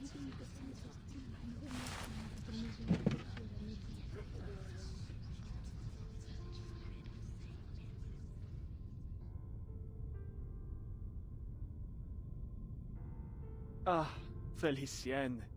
You fully rejoined us now, haven't you? Won't you please introduce yourself? What do you expect me to say? You know very well who I am.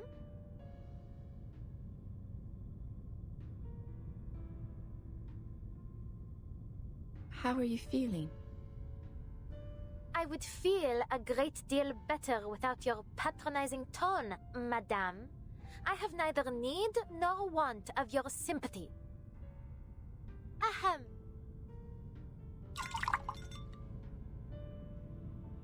Voici là.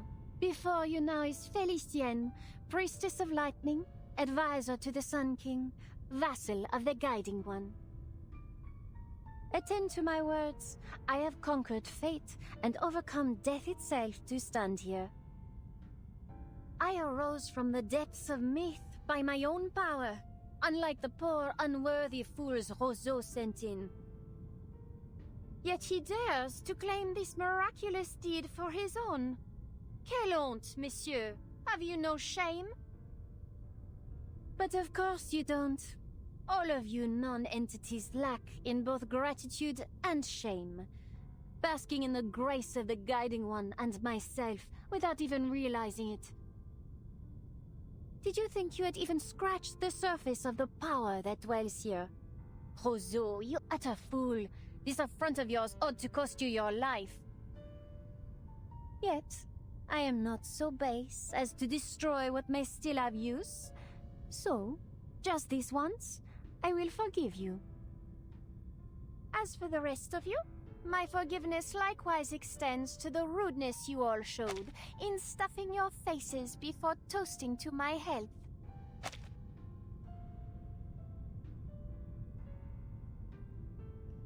Et maintenant, à ma santé.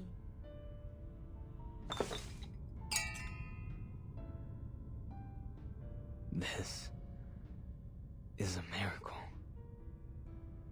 Bringing the dead back to life. It isn't really possible, is it? He came back to life? So it can't die anymore like what the guardian once said? What a farce. All you've done is manipulated some girl into believing she's Felicienne, and yet you dare to call it a miraculous resurrection. What utter blasphemy. An offense to the word miracle, and to the guiding one herself. I heard another voice in Felicienne. One that belongs to someone else. Could that mean... Why do we speak as if she is not present? Let us bring our concerns to her. There are things only the true Felicienne would know. Mind alone, returning to reality? But has Felicienne lost her arcane skills in the process? If so, then this revival is meaningless. Whatever the case may be, if this is a true venue of life eternal, should we not seize it? At least until we find an alchemist capable of concocting the Fountain of Youth. I believe I see one drawback already. Only one who dies in the depths of myth may be returned from it. To die elsewhere would be to lose the original image of one's being. I imagine this is our shared goal then. To unleash the depths of myth upon the material world, so that we might render a collective image of all who dwell in this era to be raised anew.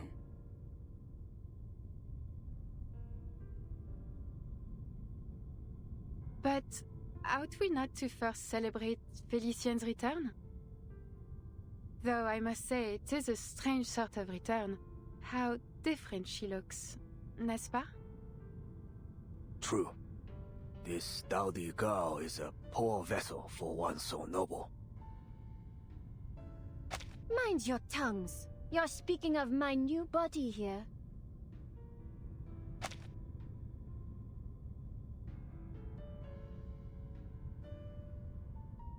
For all her faults, I would not call the girl dowdy. She simply chose to turn a blind eye to beauty.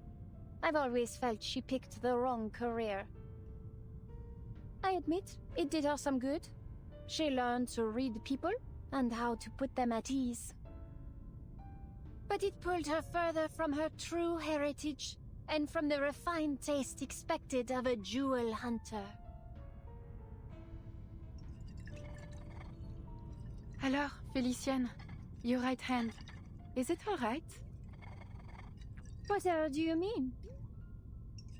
Do you not feel it trembling? Oh, zut! Is something wrong?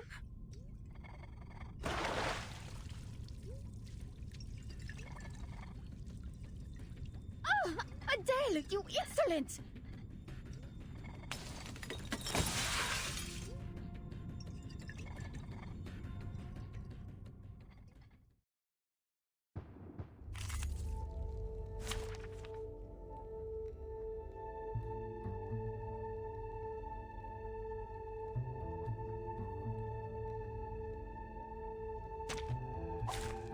Stay behind me. I'll keep us safe.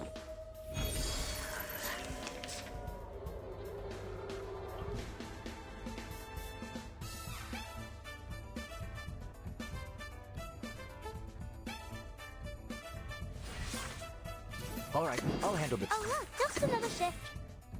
An accurate reading. An adequate sample. Up and at it! Let's not make a scene out of it. Let's not make a scene out of it. That doesn't sound good. Stay away from me.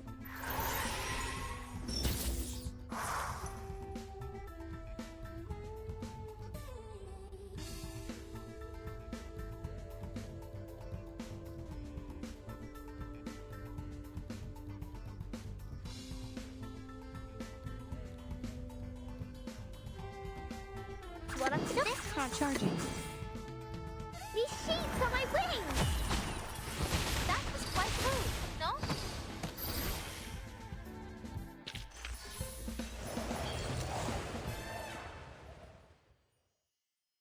We did it! We made it through another storm!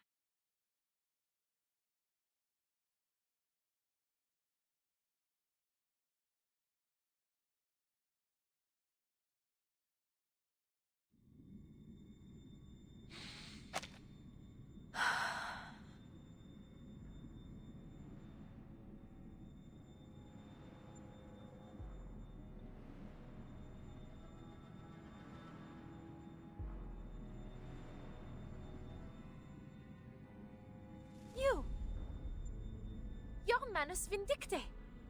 Why did you bring me here? What are you doing to me?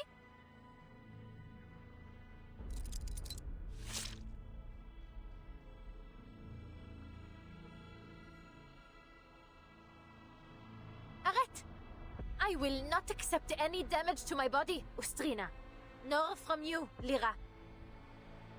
One move, and I'll burn you to a crisp, inside and out. What's happened, Felicienne? It is only us. We're still here at the banquet thrown in your honor. Stop your prattling, you rubbish dump. Another word and I'll rip that canvas to shreds.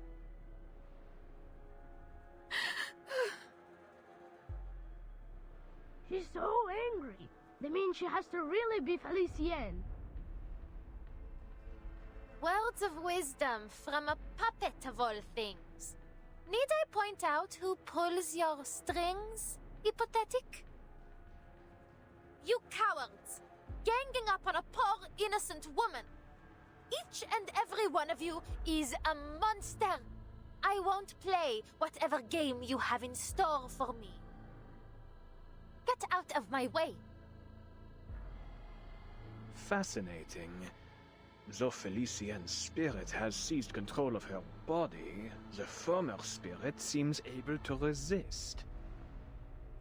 If I am indeed correct, what we are seeing is their thoughts and memories beginning to blend, causing this confusion.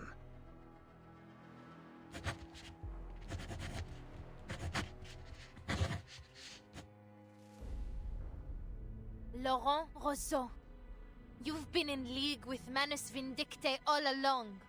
You were lying to me. Everything Celia said was true.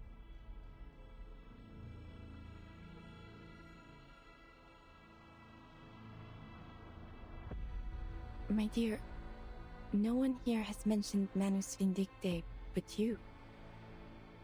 Yet you seem to know a great deal about those present already. Far too much to be a mere guess. You have met these people before. I won't let you play with my mind again, Beryl. Celia told me all about these thugs. She told me everything.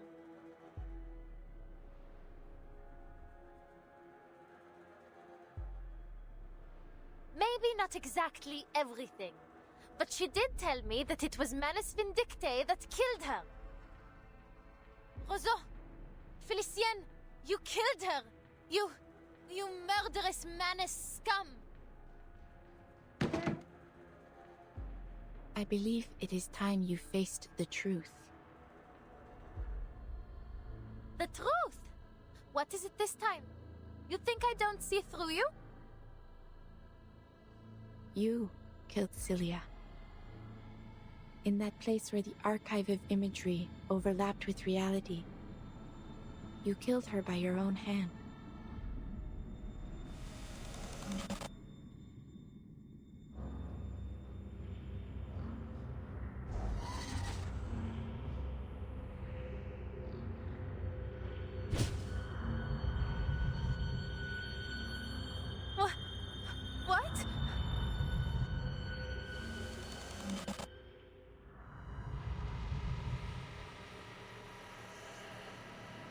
You remember it, do you not? You allowed it to happen. This is... no, no.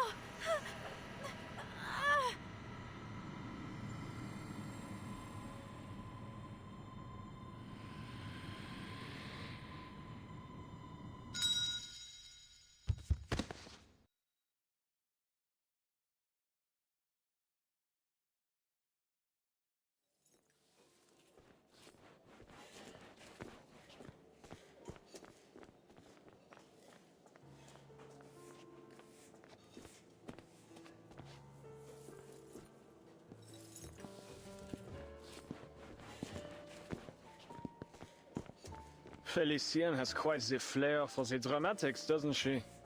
And as always, our audience simply sat back, their eyes glued and mouths agape. We are indeed fortunate for your skill in divination. We will have to wait for Felicienne to return to her senses, but thereafter we follow the plan as discussed.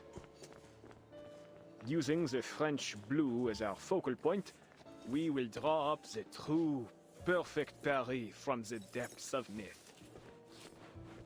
Democratic, independent, chosen by her people and shaped by the dreams of every one of her citizens. I have seen many versions of Paris, from flames to paradise.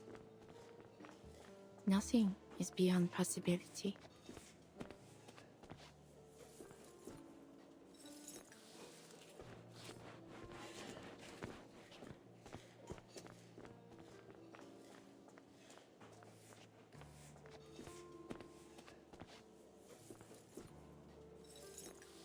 Alors, tomorrow at dawn, we will perform the final ritual atop the Eiffel Tower.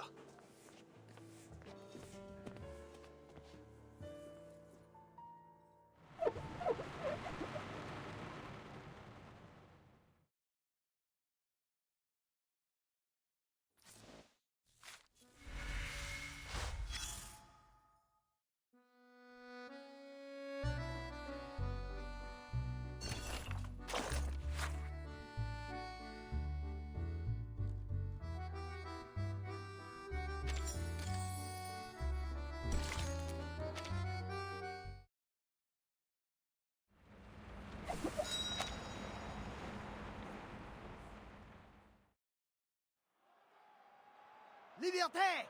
Égalité! Fraternité! Deliver what was promised! Hear our voice! Respect our demands! Eat our work days! Better wages! Paid vacations! No more hunger! We will not let the Bastille frighten us! Let the king and queen answer! Give power to the people!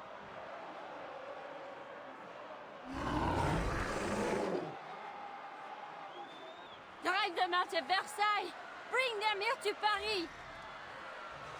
Liberty all day!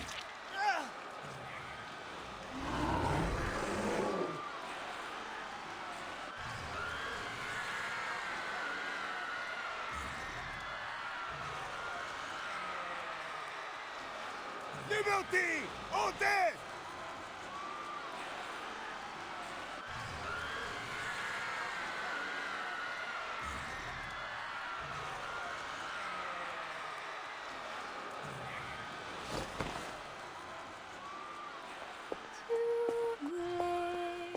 Jeunesse, je l'ai offerte.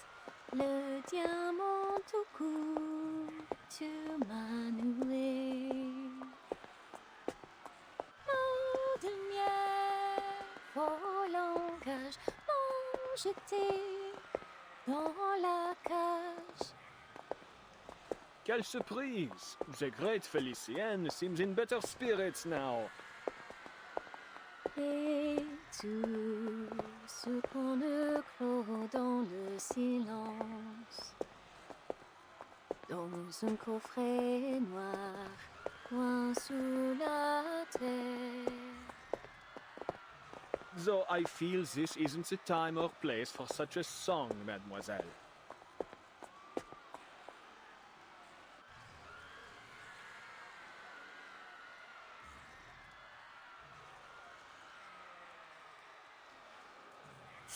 Adele would never interrupt me the way you did. What a shame she never heard this song.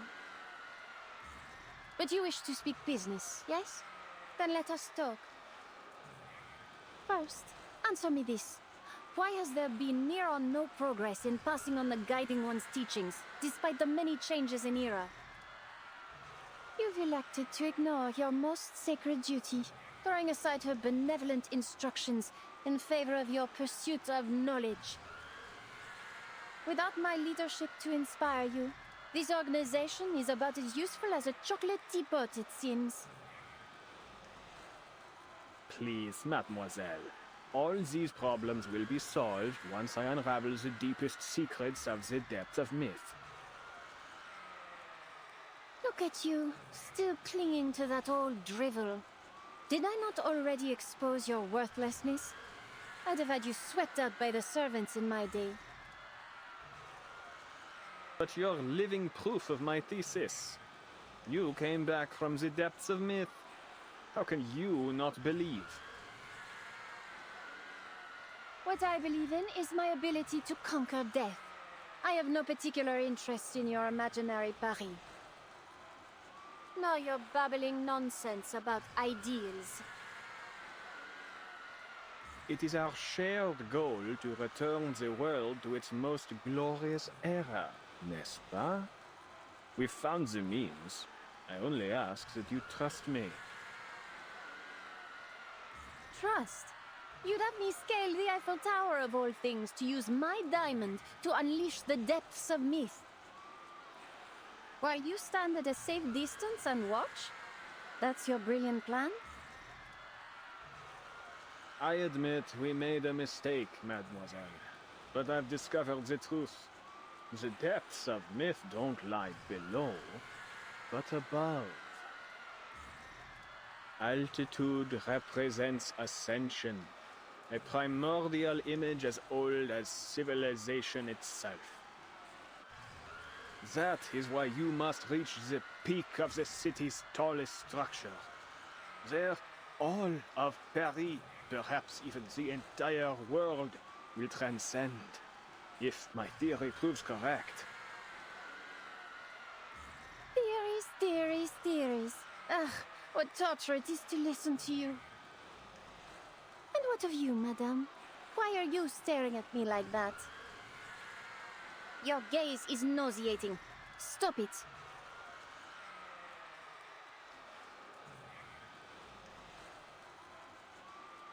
Are you even listening to me? I am.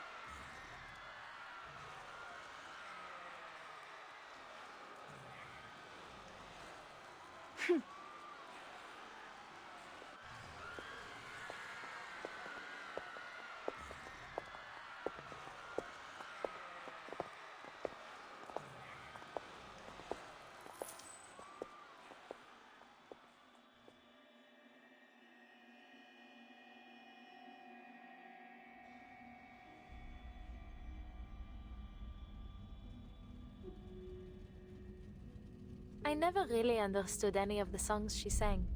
That's why I didn't bother to say anything. But I could tell she had a beautiful voice, the kind any singer would envy.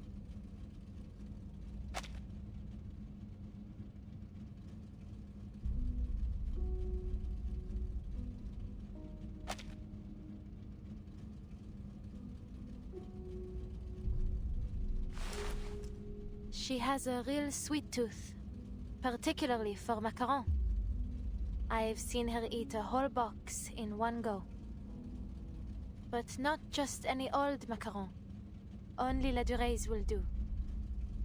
I often had to plan our trips around the store on the Champs-Élysées. Lucky for me, Felicienne was a late riser, or else I'd have had to race all the way from the bakery to her place every morning. But at what she was eating. They weren't macarons, were they?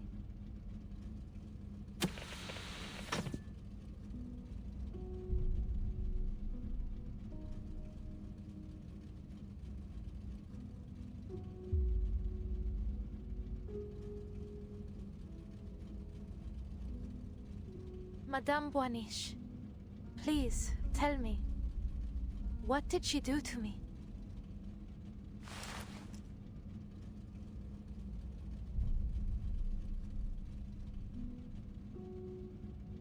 She stole your fate. Her original self perished long ago within the depths of myth. The spirit that found you was only a remnant, a mere shadow clinging to a world in which she no longer belonged. She longs to live again, even if it is only as a parasite. What about those memories we shared? Were they all just illusions? Some were true experiences you shared as your streams of fate merged. Others were but fabrications. The nuance can be difficult to discern without careful observation.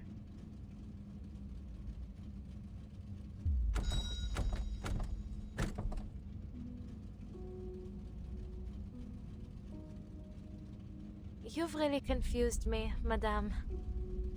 What side are you on? I am a watcher of the streams of fate, not a participator in them. I take no sides. But you can do more than watch. You already have. You are the one that told me about this inevitable death. And then, Celia really did end up dead. You know exactly what's going to happen to me.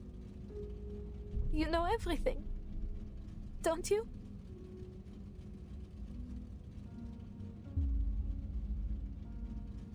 It is not nearly as simple as you might imagine, Adele. To observe a stream is to see only its curves and eddies, the ripples of importance. I see the path, but not every moment along it. That is itself sufficient for me to ascertain one's eventual fate. There are rarely any exceptions. You said rarely. So,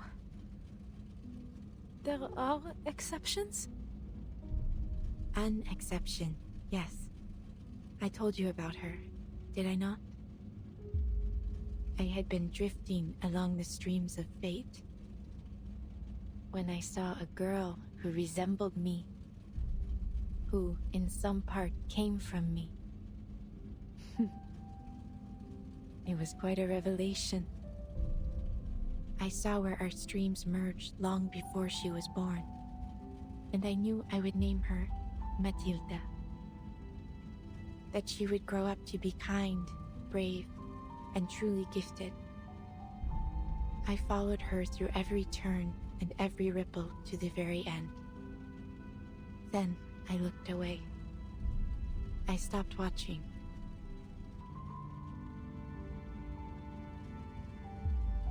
The way you describe it?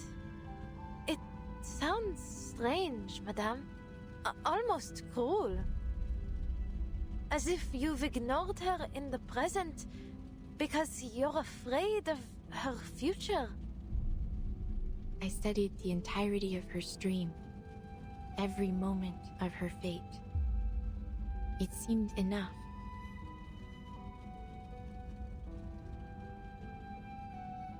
But then, something peculiar happened.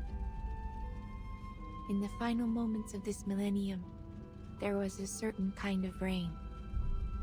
Since that time, the streams of fate have lost their clarity. At times they are muddied, at others interrupted, twisted into vortexes. As they began to shift, so too did everything else. The fates I had seen had taken a new form. Nothing was the same. Soon, Felicienne will complete Roseau's ritual. Once that happens, your spirit will rest forever here in this car, and a calamity would fall upon Paris. All the visions I saw end here. You're implying something, aren't you? Are you saying that my fate isn't set in stone? I am simply stating what I saw. Many who learn of their fates become passive to them, hoping that by inaction they might avoid their consequences. Others are driven to attempt, however vainly, to change it. How you interpret this prophecy is entirely up to you.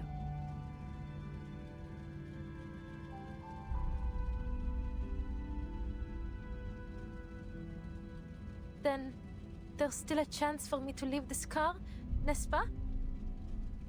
This is a spiritual haven, a place which belongs to you alone. Once you leave, you may find salvation hidden within the currents, or a fate far worse than death. I don't want to know what lies in wait for me. What I want is to get out of here and destroy the diamond, just as I promised. I won't fail again. You know a way to let me out, no? You wouldn't be here otherwise. Please, madame, tell me. Whatever future you're hoping to see, it will never happen if I give up now.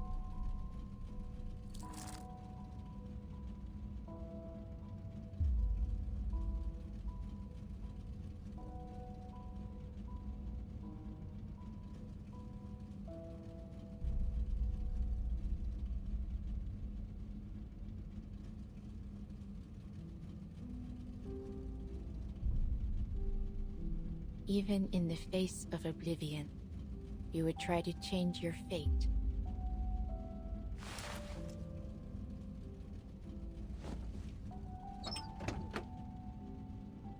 Go, then.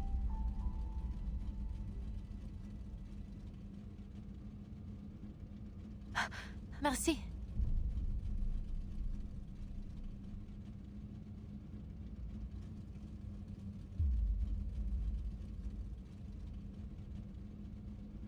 I'll see you around, Madame Boiniche.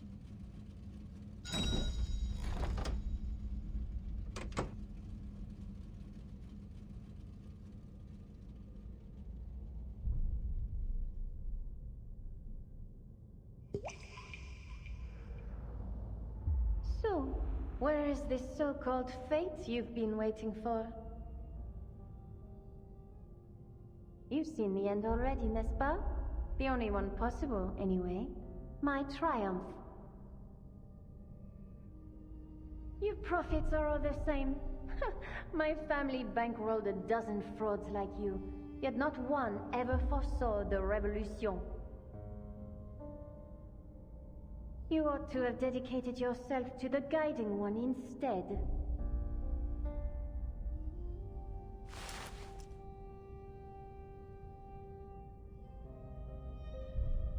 You speak because you seek my direction.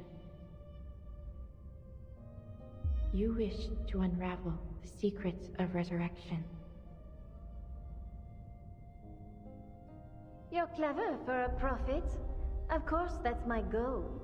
I wouldn't allow those bungling followers to take credit for such a discovery. I must determine the truth before anyone else. North, that is where your path leads. But know that there are consequences to what you seek. You will not emerge from it the same.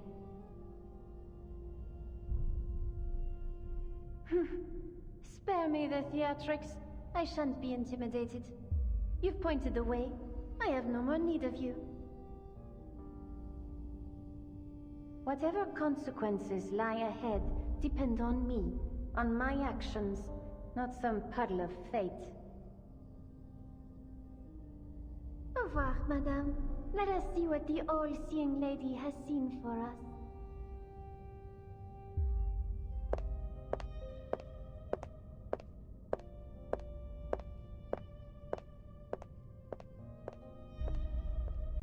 Goodbye, Adele. I look forward to seeing what comes of your actions. To seeing another prove me wrong.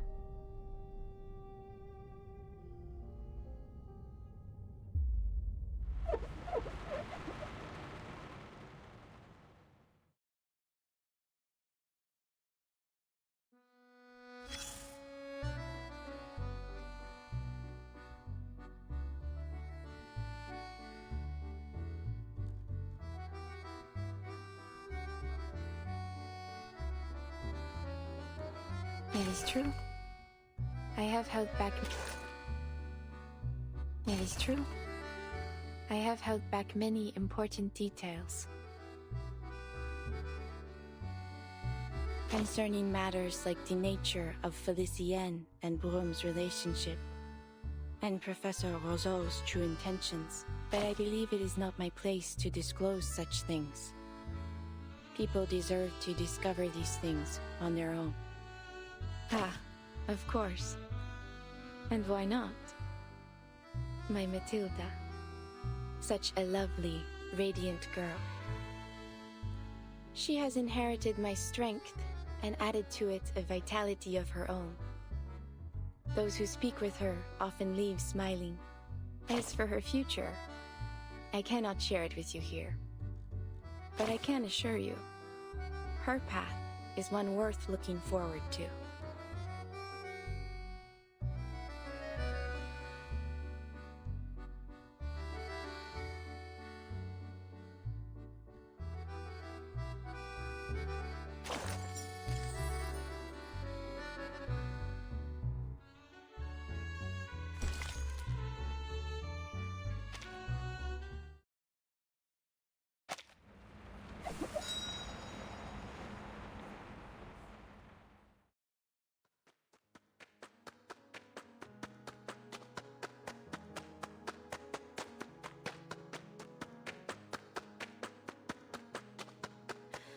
Streams of fate. But how can I find them? Dowsing might be a little on the nose. Zut! She was just steps away from me when I was in the car.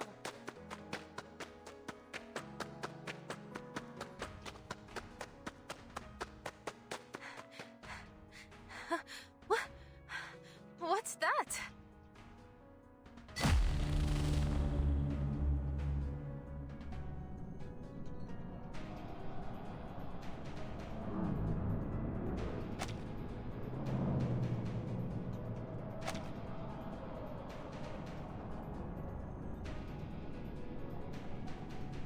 How spectacular.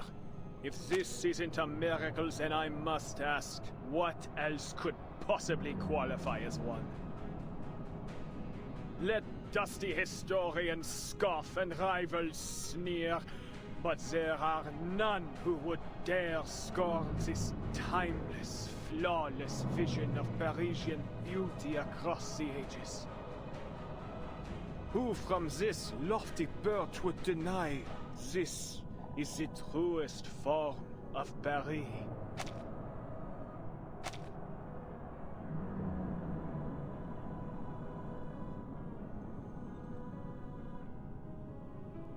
The Palace of Optics, the Eiffel Tower, the Arc de Triomphe, Notre Dame, the Luxor Obelisk, the Lutetia Arena, the medieval quarters, each piece woven together in perfect harmony.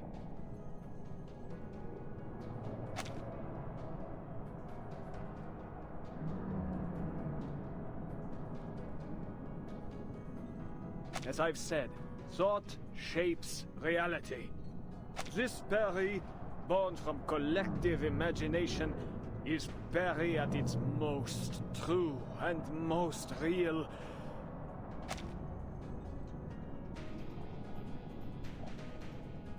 Only when it fully descends shall we finally possess a real world. A life worth living.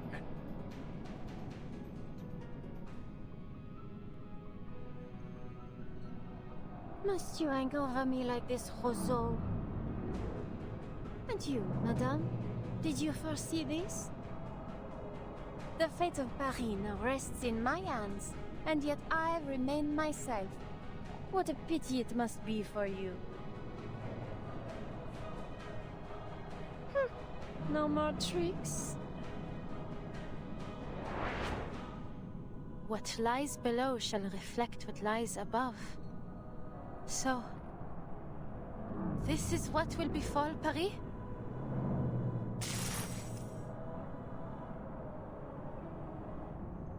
I can't touch her.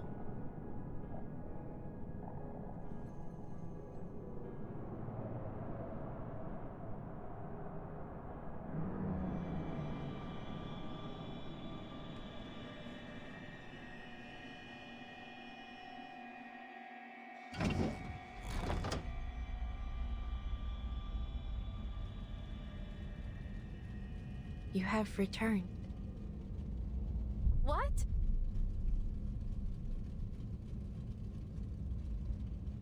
How am I back in here? You failed to take back your body. So long as you return here, though, there is still a chance. I found Felicienne. I was right next to her. But I couldn't reach her no matter how I tried. Then give up and accept this as your final resting place. No, I won't sit here and do nothing. I will destroy that diamond. I must, for Celia. But how am I supposed to reach Felicienne? Wait, I don't really need to reach her, do I? Madame Boiniche, you said before that the stream of my fate merged with Felicienne's. So, in a sense, she and I are always together, n'est-ce pas?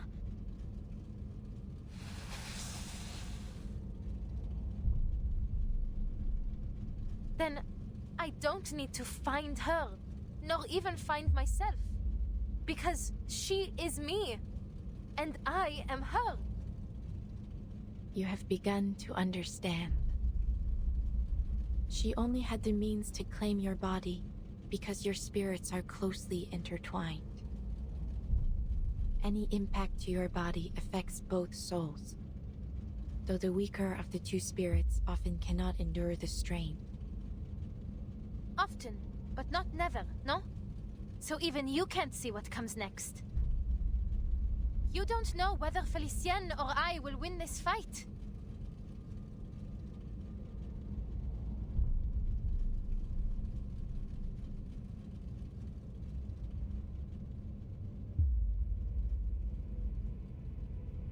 The currents of fate will bend to your actions. You will steer its course rather than be swept away.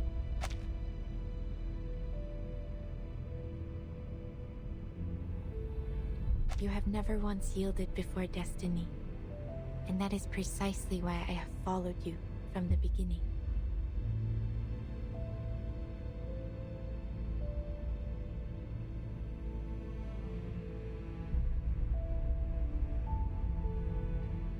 It is as you say. I do not know if you will emerge victorious in this final trial. Will you carry this through for me? Do you even need to ask?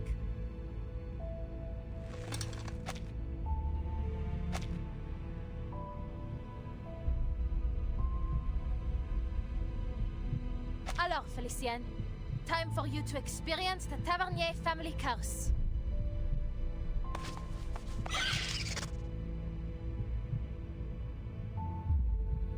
If our fates are truly intertwined, then this curse must bind your soul as well as mine. And in true Tavernier fashion, your end will come, just as you lay hands on the treasure you desire most.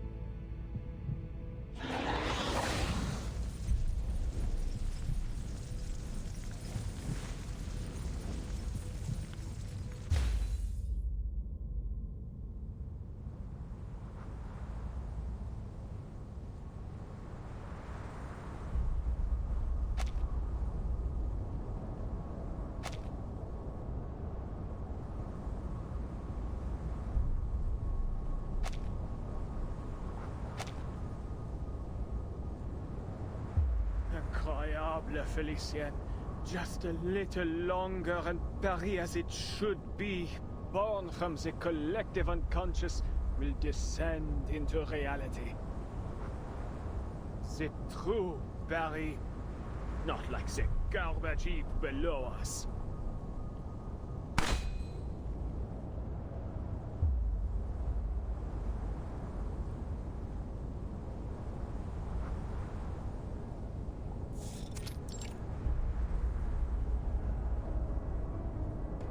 Celia?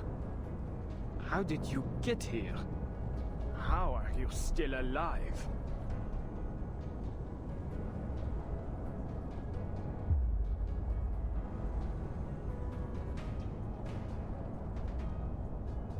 Adele called out to me. Fascinating. Truly fascinating. Your soul should have been erased by Félicien. I must thank you once again, my most brilliant student. Your existence confirms another of my theories. The depths of myth promises more than just resurrection, but an end to death itself. A friend of Adele's? No doubt you're as tactless as she was.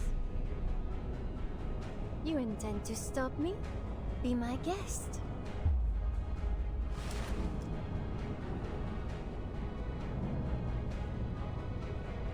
Go on. You should be grateful I've given you the opportunity.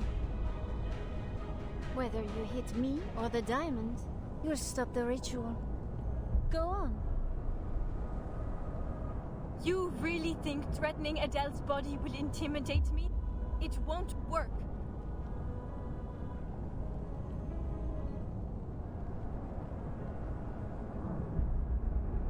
Yet, is that hesitation I see? Think about what our chère Adele would say at a time like this. Pull the trigger. Sounds like her, n'est-ce pas? Shut up! Shut up! My, have I said something wrong? Or perhaps you don't know Adele as well as you thought. Here, let me show you in a more vivid manner.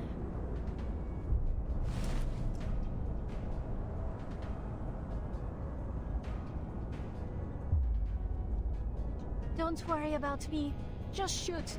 Take us both out. It's what you have to do. It's the only way to break my family curse. You have to end the adventure with my death. To fall at the height of a brilliant journey. That's better than fading into some bleak, ordinary end, no? No, Celia. You don't need to do this. I'll end this myself. Huh?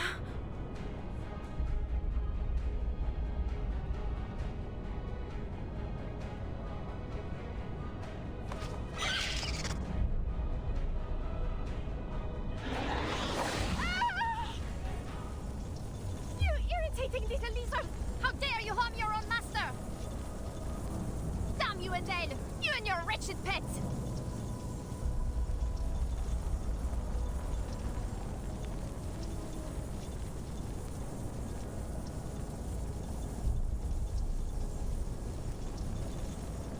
So this is what it feels like for a soul to be scorched.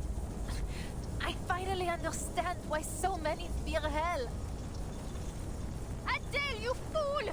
Tell your pet to stop at once! Do you wish to die with me? No, I don't. Not right now, Félicien. So why don't you draw the diamond? I can already guess your response. You keep dreaming! This diamond belongs to me! Not even death can steal it from me! Listen to you. You'd make an excellent tavernier.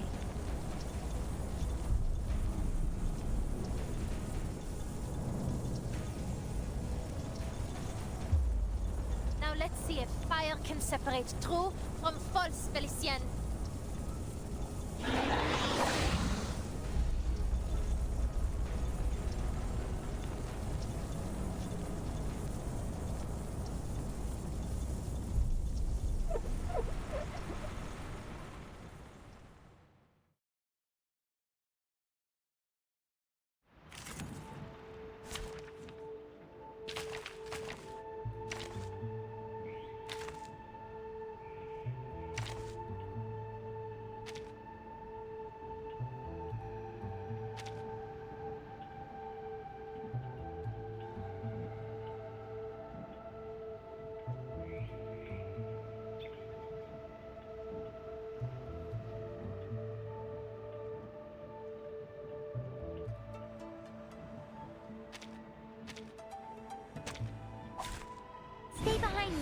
I'll keep us safe.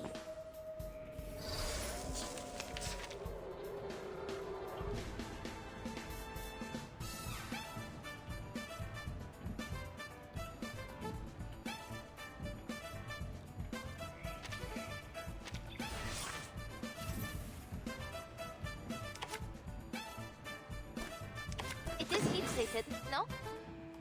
Oh look, here's another one. All right, time to... I'll handle the tech support. Purge the impurities. Oh, be careful. Decode complete. The perfect solution.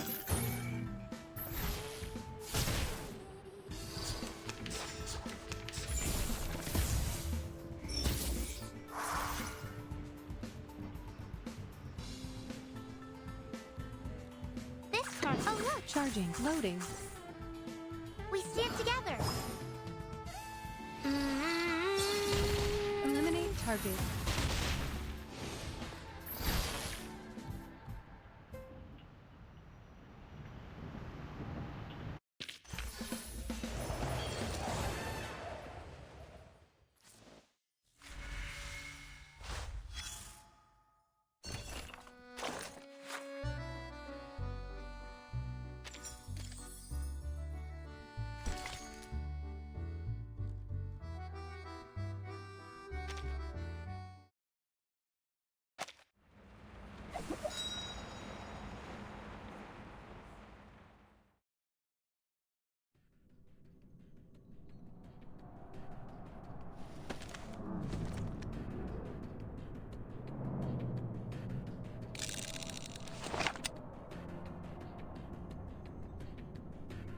Nadel's personality wasn't entirely consumed. She's managed to regain control of her body. Even a spirit as strong-willed as Felicienne lacks the ability to completely dominate another. Perhaps I was wrong to shift focus from the power of the collective unconscious. There is no need for that, Professor.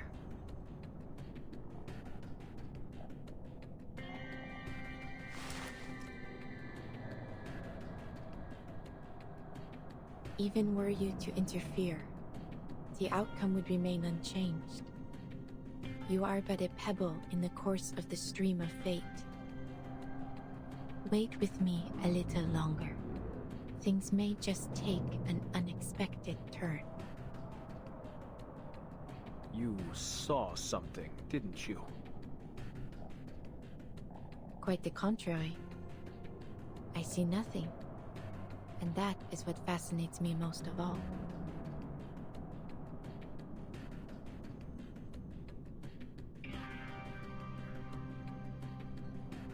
You're fired, Adele!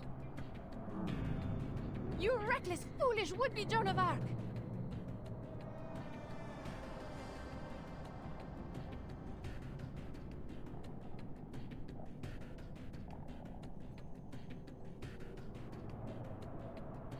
That's almost flattering.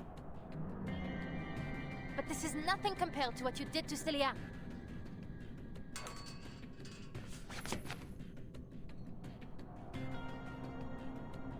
Adele, hurry! Turn your fire on the diamond! Silence!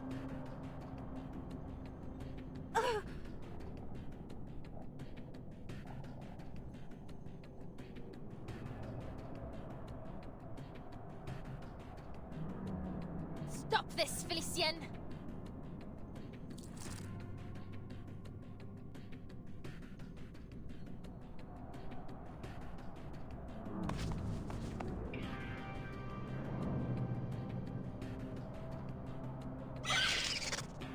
Par le feu est purifié.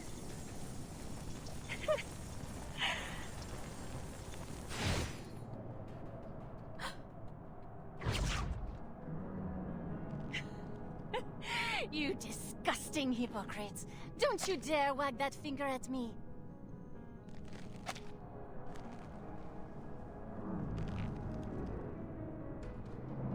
You may fool everyone else, but not me. I know you better than anyone. I know your true colors.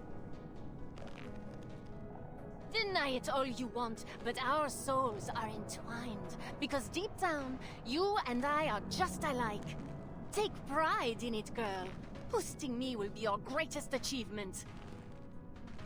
Be honest now. No need to play pretend as you did with Celia. All that time, you let her keep writing those letters, knowing full well that your parents were long dead. How wickedly false indeed.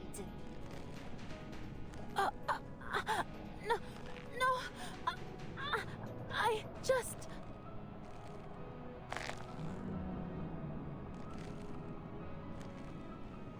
She shared her deepest hopes and dreams with you through those make-believe adventures, but you ignored them. What's there to envy about a cursed bloodline? I suppose you kept her as a salve to your dreary, miserable life. You really thought you could fool the world into thinking taxi driving was your highest ambition? Deep down, you've always craved more. Don't act like... you know me.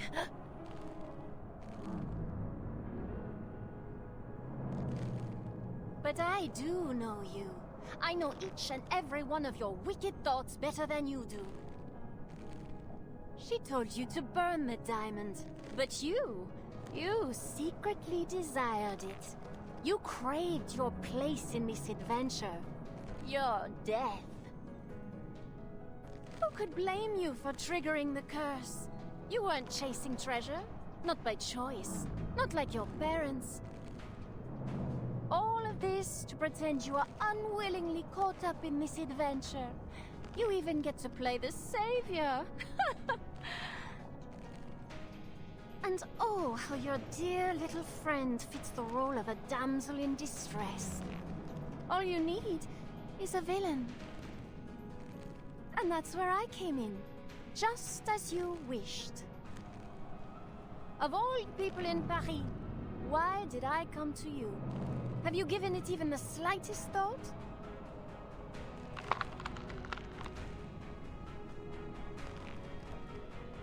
Admit it, Adele. You wanted me to hurt Celia. You wanted to kill her.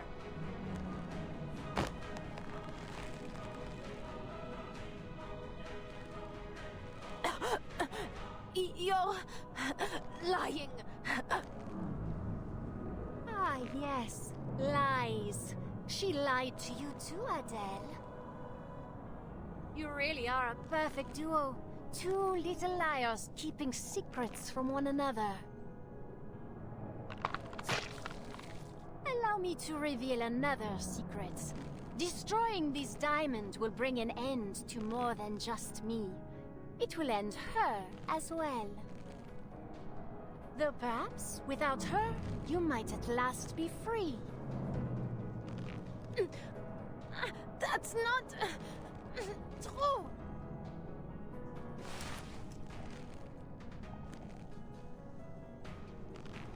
Don't listen to her, Adele. You must destroy the diamond. The depths of myth must not be unleashed. Lose your friends or lose the city. What will it be, Mademoiselle Tavernier? What am I saying? I have no intention of giving you the chance to decide. I am not about to die again.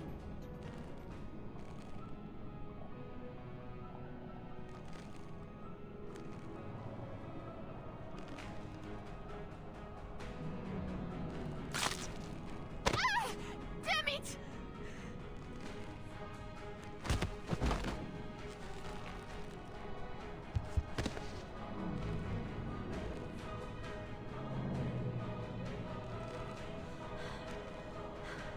Funny that. Huh. I'm not ready to die, either.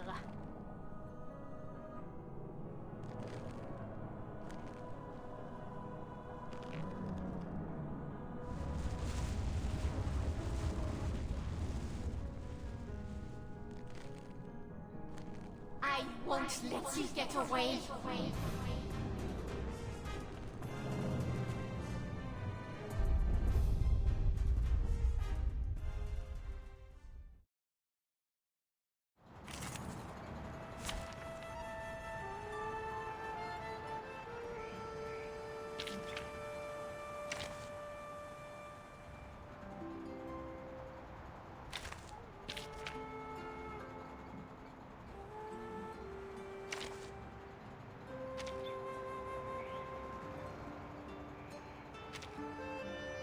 many people here.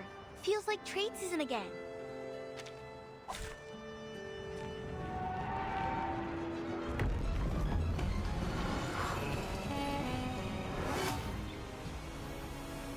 Will there be time for a nap later?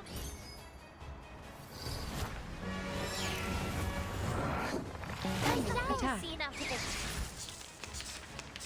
Do you really believe you can escape this? Escape me? Soldiers? Shape-shifting? Manus Vindicte? My dear, foolish Adele. You are but a grain of sand before the tides of fate. What good could possibly come from fighting me? The rift is widening. We have to stop her. Those monsters, they're forming some sort of shield. We need to break through. Allez, Adele, think!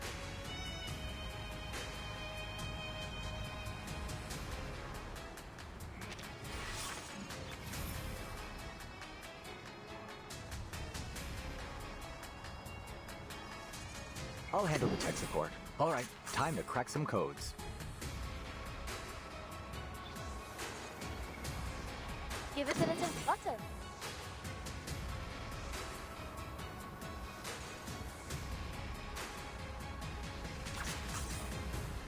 The perfect solution. Decode complete.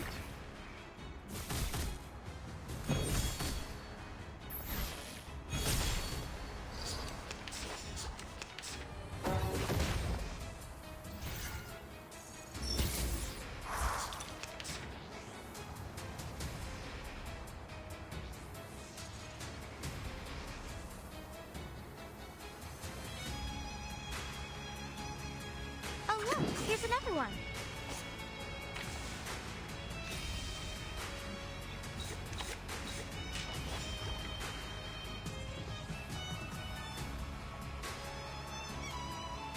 This card should do.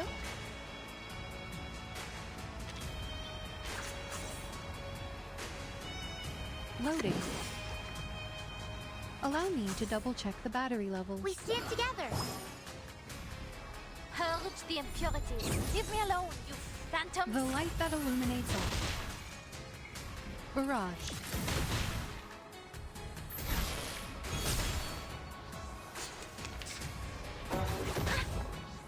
Oh, be careful.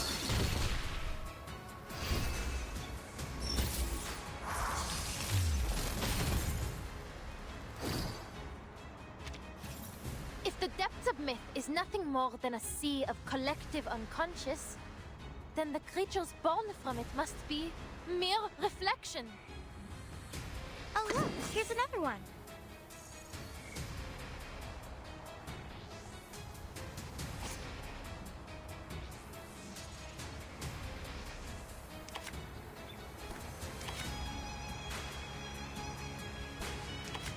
This card should do.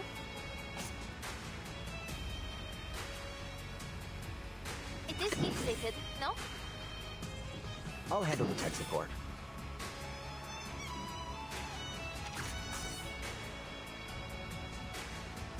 Circuits functioning properly. Eliminate what is false. An accurate reading. I, Robot, Child of Science.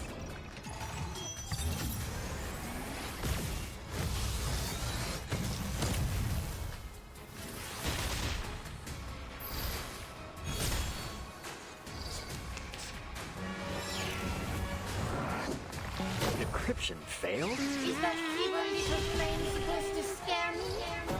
Stay away from me. Out of it.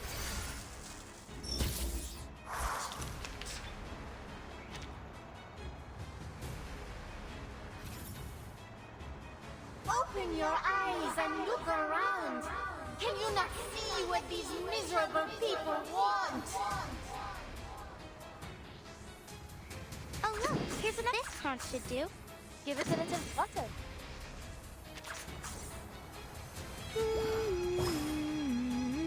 You are not welcome here. Oh, be careful.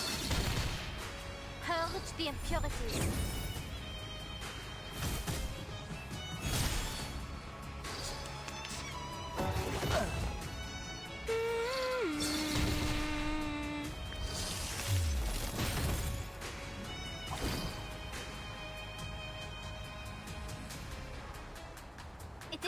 plated, no? You want me to... Loading.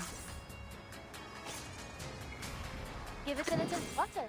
It is heat plated, no? You want me to... Charging. Eliminate what is false. We'll find our home one day.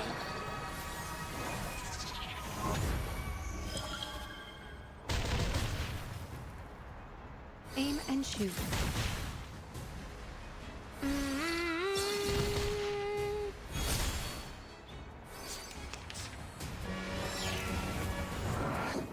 Stay away from me. Let's not make a scene out of it. Oh look, here's another one.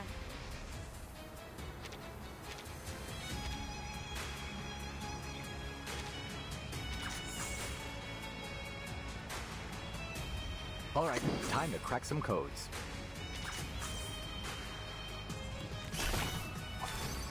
Purge the impurities. An adequate sample.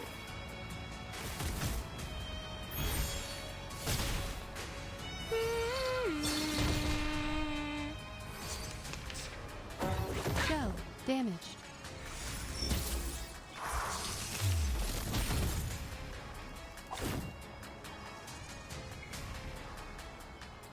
I'll handle the tech support. All right, time to crack some codes. Give it a little water. According to my calculations, encryption complete. Eliminate what is false.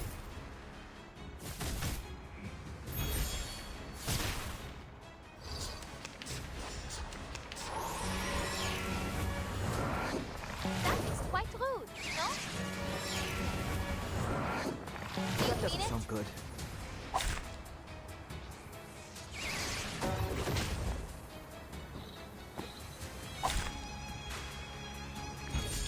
I know par le feu est purifié.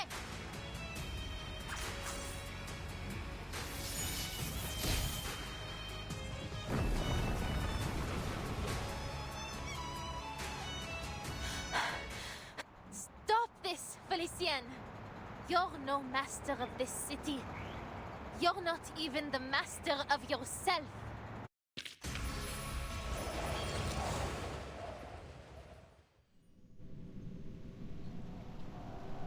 She's going to destroy the key, Beryl. If I don't intervene, all I've worked for will come to nothing. Give me one good reason I shouldn't shoot. The rift of the archive of imagery has shown no signs of closing, Professor. Look up again. Watch closely.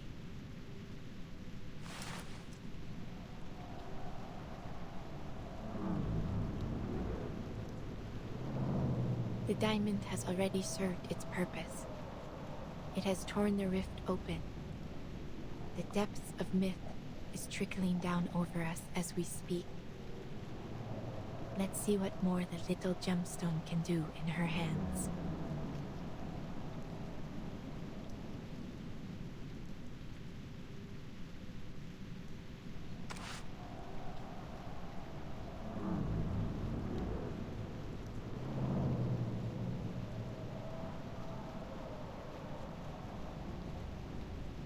Celia, you said you'd buy me a good luck necklace after you publish your paper.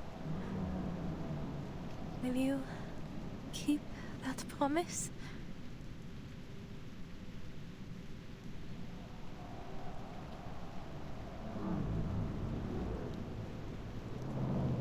You're too cruel, Adele. Why didn't you just tell me? I wouldn't have had to write all those silly letters.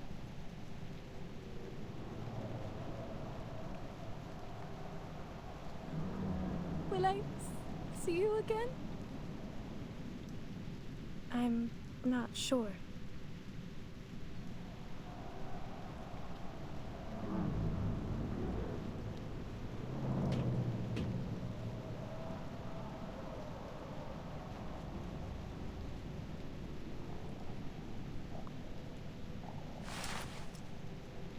art of resurrection is elusive and unknown.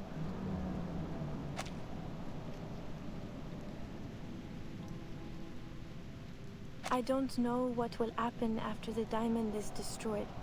What Felicienne said, it was just speculation. There's no more time, Adele. Make your decision. Now.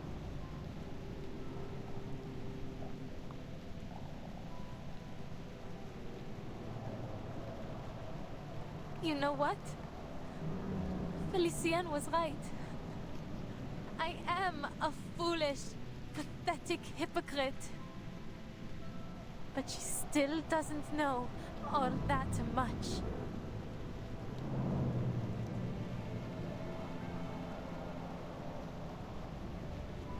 You were never the damsel in distress. No, you're the hero. The adventurer. You were the one who uncovered all the clues. You were the first to embark on this journey. You're more of a tavernier than I'll ever be, Sissi.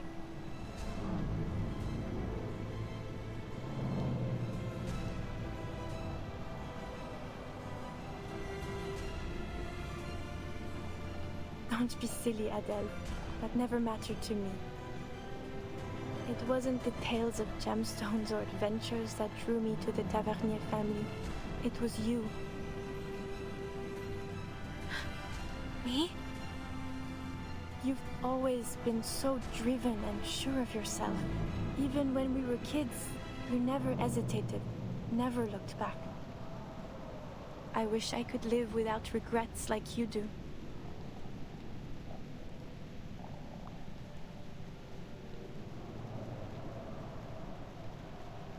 Stay that way, Adele, just as you are.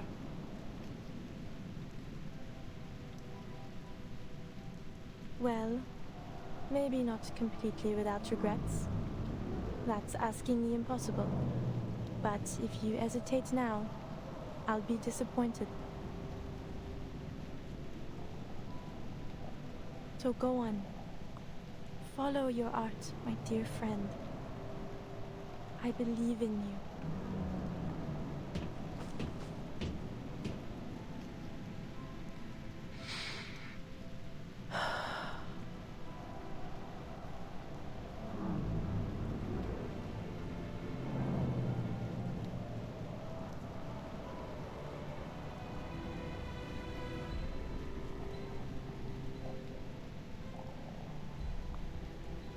Par le feu est purifié.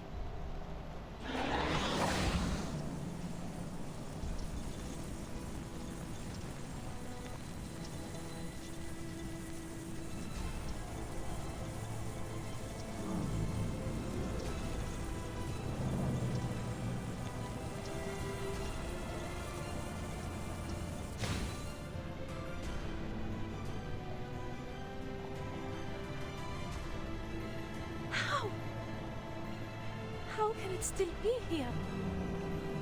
Par le feu est purifié.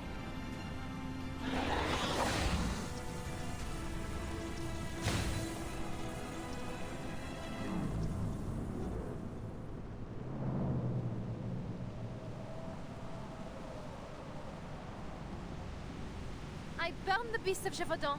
I even burned Felicienne. So why can't I burn this diamond? It is from the depths of myth, isn't it? Surely it can't survive your fire. It isn't possible. It's only a symbol. A primordial symbol, yes.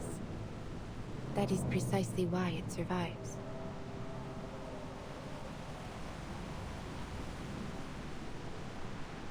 The French blue is both abstract and concrete.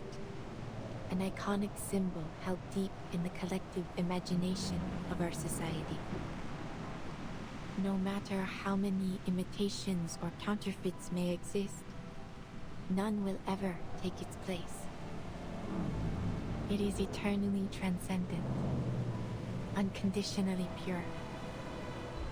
Its existence can never truly be destroyed. You have done all you can, Adele. Bravo.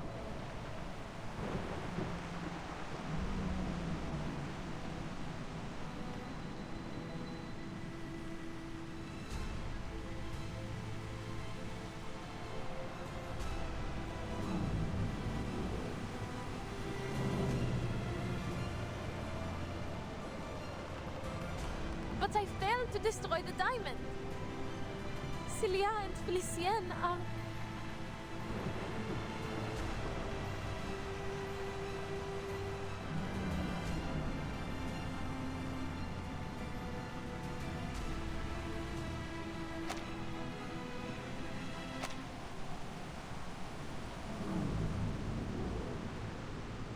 Countless streams converge and intertwine here in this moment. An unstoppable downpour is coming. And in it, you are a remarkably stalwart droplet. Your struggle has at last reached its conclusion. The rain. It is about to fall.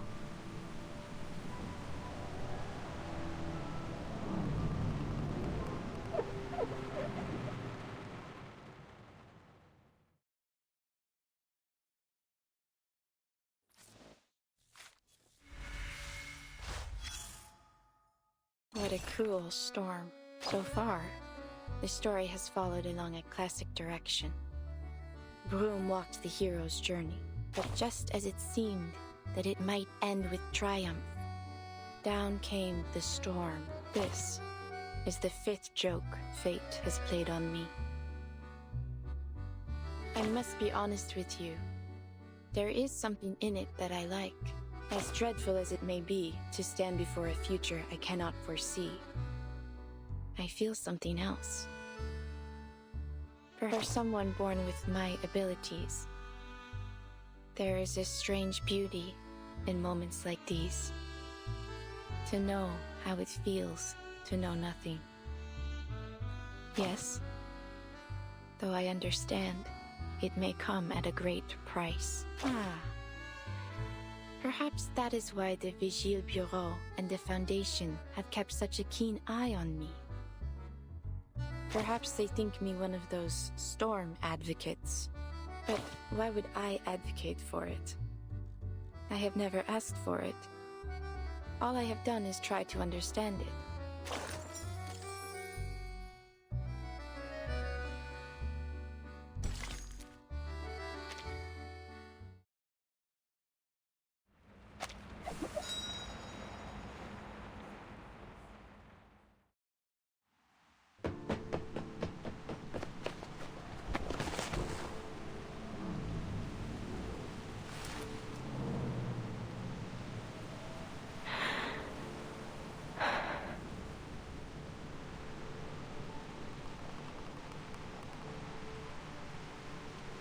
Just as it was meant to be. What? This ridiculous sight. This distorted Paris.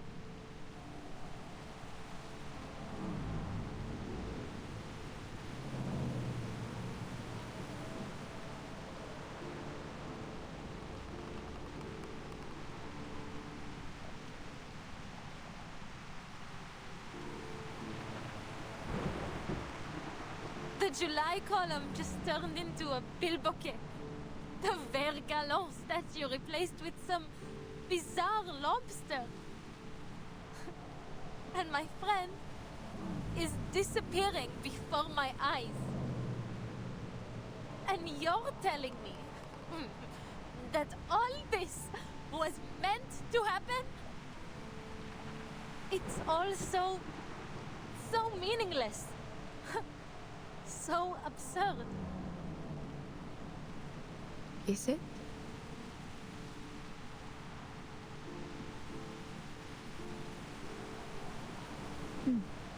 Perhaps you are right, Adele. Thank you for showing me what I could not see. Fate, destiny. It has become nothing more than an absurdity. A tangled mess. This storm should never have come to pass. storm?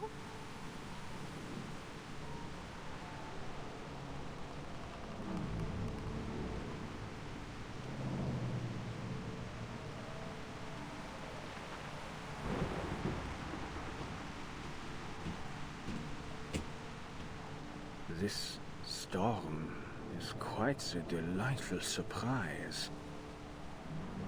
Look at this mass hysteria. It's becoming ever more unified. As if some force, some will is drawing them together, controlling them.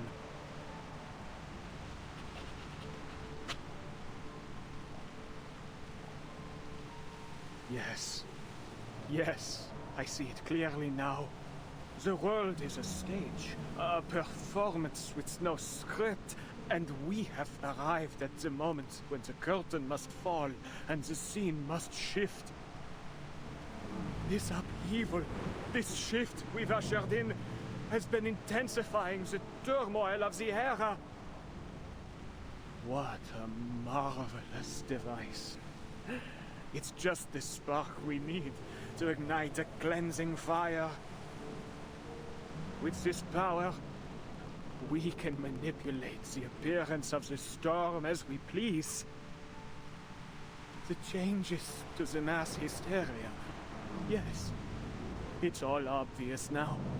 They were born from the collective subconscious.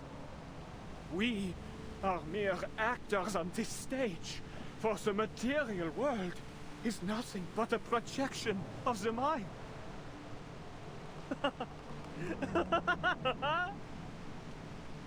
Their dialogues are but borrowed lines from ancient scripts. Their passion, their love for life, an oblivious repetition of the same narratives. The play has no script, yet tells the same story. This material world, it is nothing more than a flicker on a cave wall. I've seen it. The ultimate truth. The truth that even the transcendental law feigns to hide. But I've seen it now. I've seen it. The depths of meat itself will also be corrected, just as all the errors of the reality. But who decided which of these errors are wrong to begin with? Or perhaps what is right is essentially an endlessly repeated chain of errors.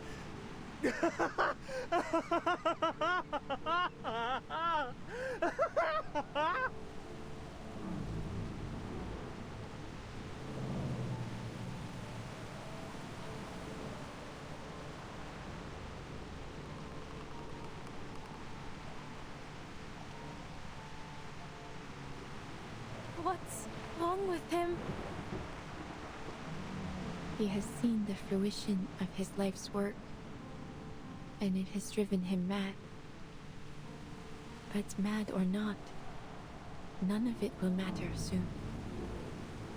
This whimsical era, along with the Paris we know, will be washed away in the coming rain.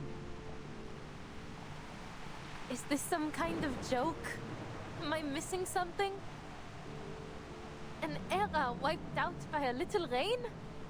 It doesn't make any sense.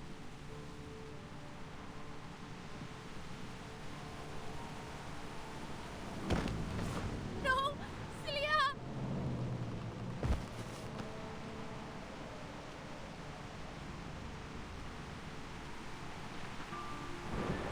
Paris. La ville lumière. La ville de la romance. Une tapisserie de symboles. Elle n'hésite jamais à montrer toutes ses émotions. Les passions chaotiques de points de vue qui s'opposent. Les complots mis en scène dans ces ruelles anciennes et étroites. Parce qu'elle défend ton droit de choisir, de crier ou de te taire, de regarder en arrière ou vers l'avenir, de vivre sous une monarchie ou une république, et une myriade d'idéologies. Tu peux te jeter dans le maelstrom ou en créer un nouveau toi-même. Celia loves this city so deeply. She knows everything about Paris, from the catacombs to the top of every tower. Celia deserves to live, not me. Why? Why does Celia have to vanish? Nous nous tenons dans un vaste jardin où les sentiers s'entrecroisent à l'infini, accueillant des bifurcations sans fin, des choix sans fin. Hernani, Notre-Dame, les montgolfières qui flottent au-dessus du palais Saint-Pierre. Ces philosophies trouvent leur forme, circulant de lèvre en lèvre, de cœur en cœur, à travers tous ses habitants. Considérer le destin et la vie avec élégance et légèreté. Voilà le véritable esprit de Paris. Là où les rêves et les imaginaires ne s'effacent jamais, ils t'accompagnent à travers tous les temps et toutes les époques comme un festin qui voyage. Immortel, indestructible. Non!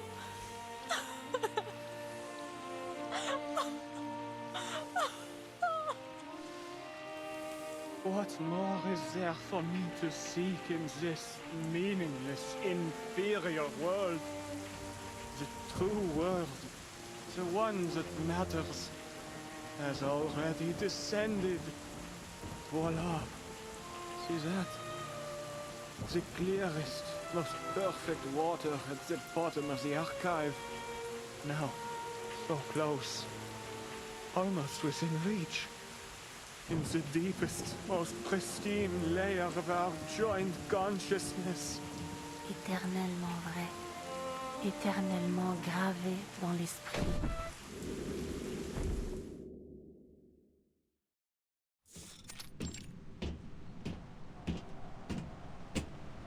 The rift is closing. The storm will now correct the faults of this era. The city of light descending from the sky, the phantoms walking among the living, and the legendary beasts roaming the streets. They will all vanish. The mad have fulfilled their wish. The play has come to an end. Everything once in chaos will be brought back to order. No! Beryl!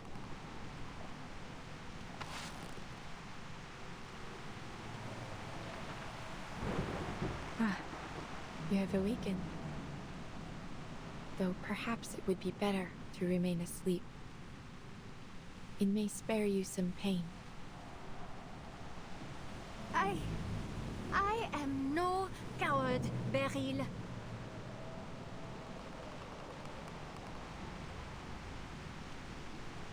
But you have to fix this. You have to do something. Tell me how to change this. Just a hint. I refuse to vanish like this, to disappear after finally clawing my way back.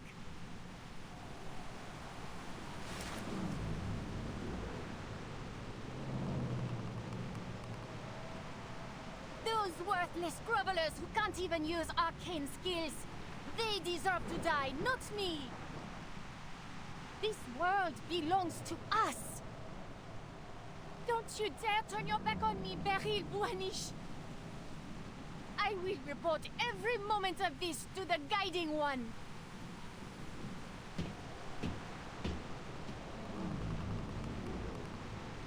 I saw what you did to Laurent Roseau. You drove him to his death. You've never been loyal to anyone. You're nothing but a soulless profiteer. You care for nothing. You never believed in any of the principles of Manus Vindicte. You never wanted to bring back the beautiful world we once had, did you?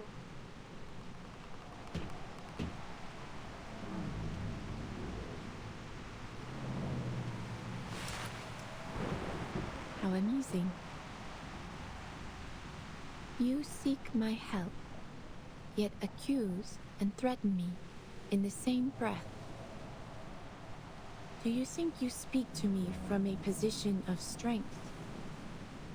What would you do if our positions were reversed, dear Felicien?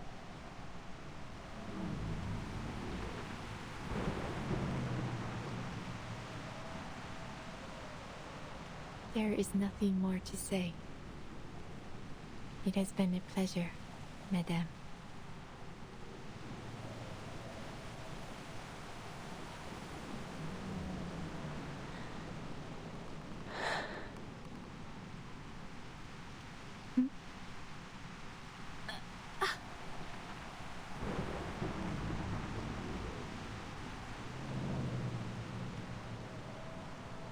Please. Please. Help me, Beryl. I don't want to die. Très bien.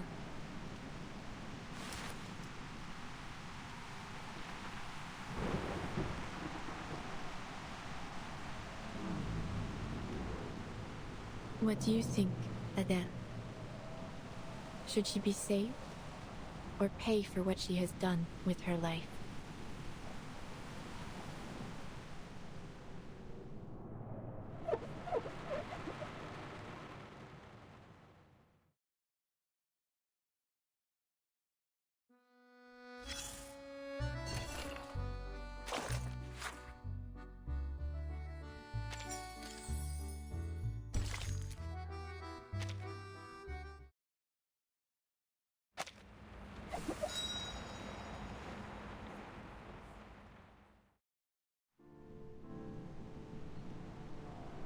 Sounds like you're just trying to pass the burden on to me. Whether she lives or dies, the weight ends up on my shoulders, doesn't it?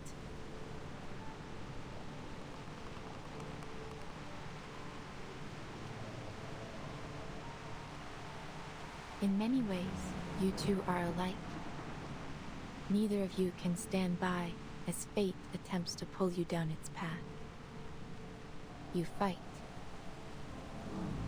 It is no wonder that she could reach into the depths of your mind. Now, her very existence is in your hands. You will not have another chance like this.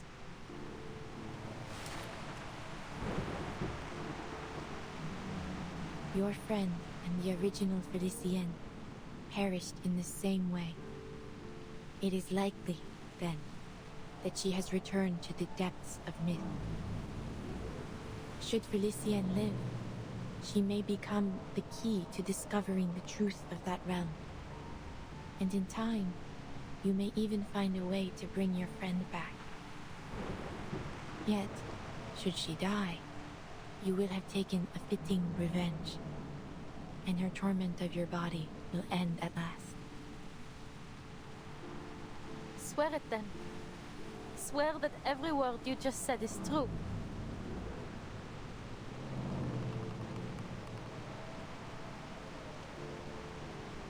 You ask for something beyond what I am capable of. As you know, Arcanum has its limits. There is no absolute way to prove one's intentions or words, just as I cannot see all ends as clearly as I once did. Time is ticking.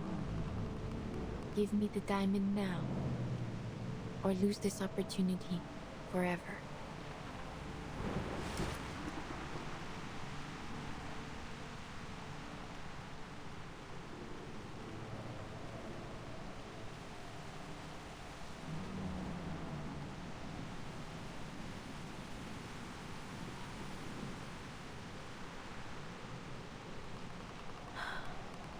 Take it.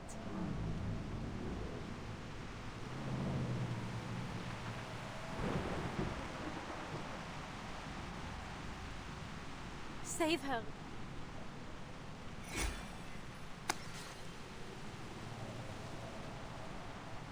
Merci beaucoup.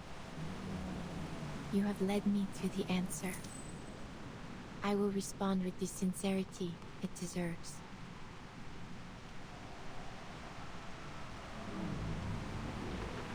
As I have said before, your fates have converged. Felicienne, your journey through the spiritual realm has reached its end. But you still have a place in the crown of the material world. Now, the Numa that has reached the edge of one world must begin anew in the next.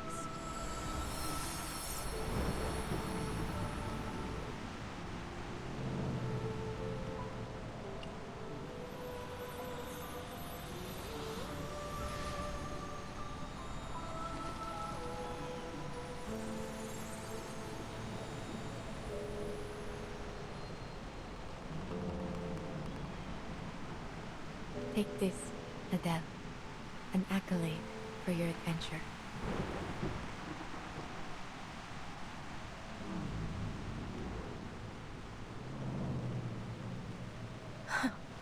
An accolade.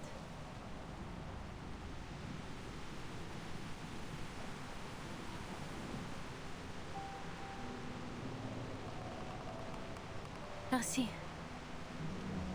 But your eyes... Please do not worry yourself. It seems I have walked this shoreline too long. I have grown too accustomed to watching its flow. The more I think I see through fate, the more vulnerable I become to it. Still, I chose to watch one final time. Just this once.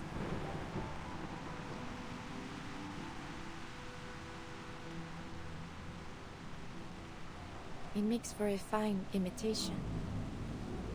Your flame separated the French blue from the smoky quartz it had inhabited.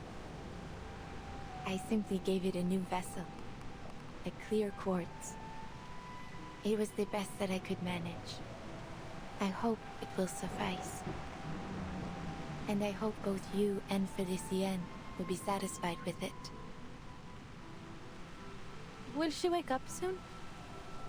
And when that happens, will I still see her image in my hallucinations like before?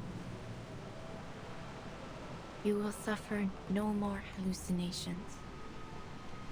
And she will awaken again. In time.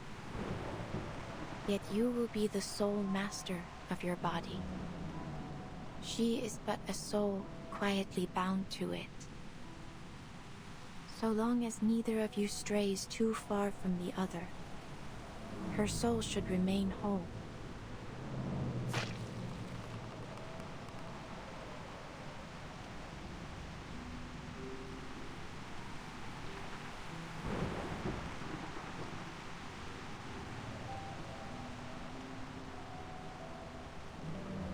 The rain is about to fall. We must go. By dawn tomorrow, this world will be washed clean. I must admit, I enjoyed this ending of yours. But whether you continue to the next chapter is up to you.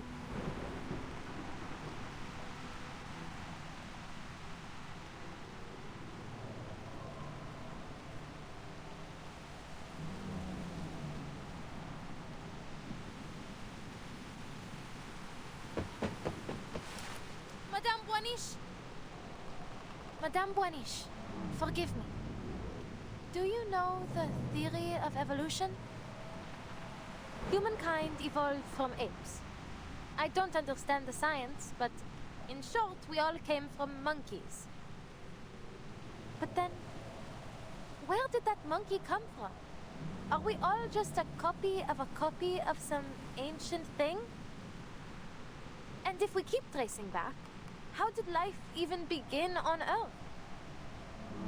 Can we ever find that original spark of life? Is it even possible?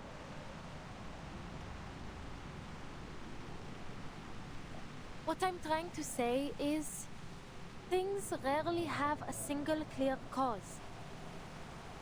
the birth of life is complex. It can be influenced by all kinds of factors. Maybe that applies to fate as well. So, whatever happens, I don't intend for my story to end anytime soon.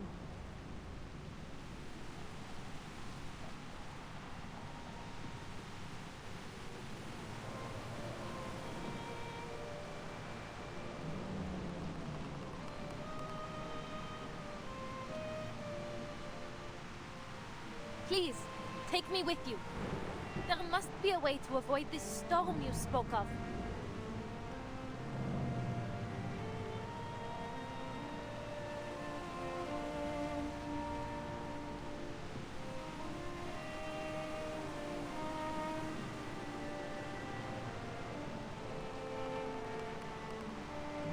I'll help you find jewels in return.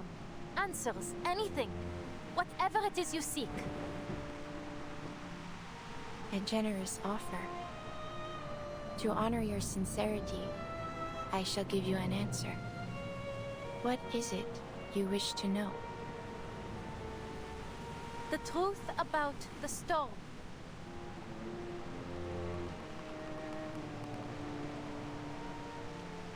I need to understand it so I can bring back my friends. Including Felicienne. I wouldn't call her a friend.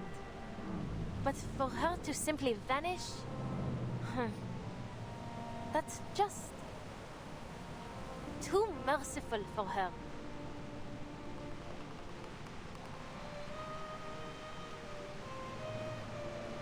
Would you still accompany me, knowing we may gain nothing in the end? I would.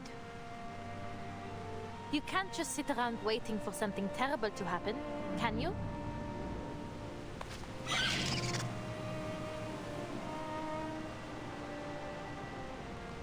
Indeed. I suppose there will never be an age lacking those who chase gemstones and answers about their fate. Perhaps a jewel hunter is exactly what my little establishment needs.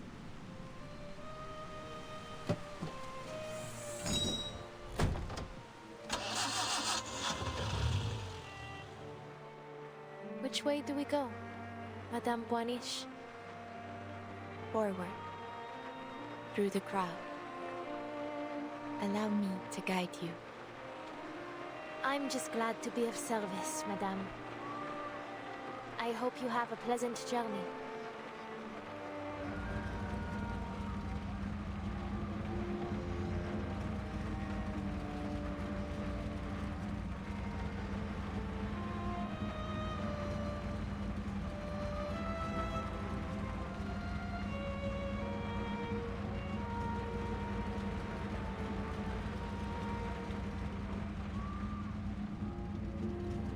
For a long while going forward, I may not be able to divine with the same precision I once had.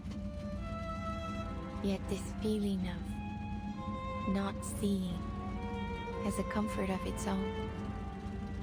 If our fate truly is guided by a higher being, I must imagine they are blind. I hope that when I awake, you will have reached your destination.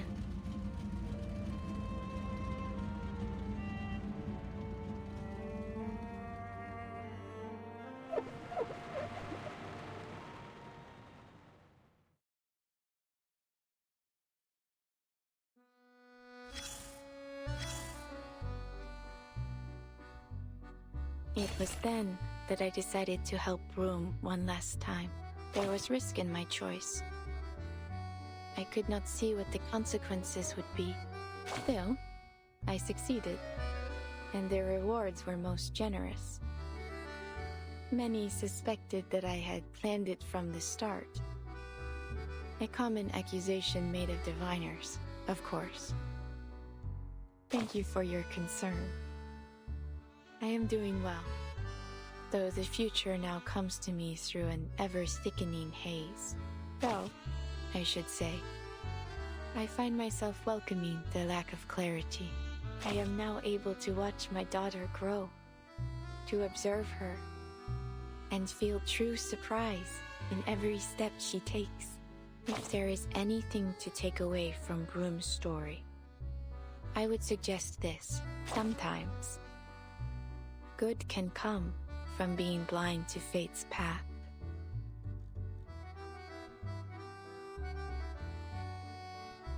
How exciting it must be to arrive in this world knowing nothing, and, after a long, beautiful journey, realize just how much there is still to discover.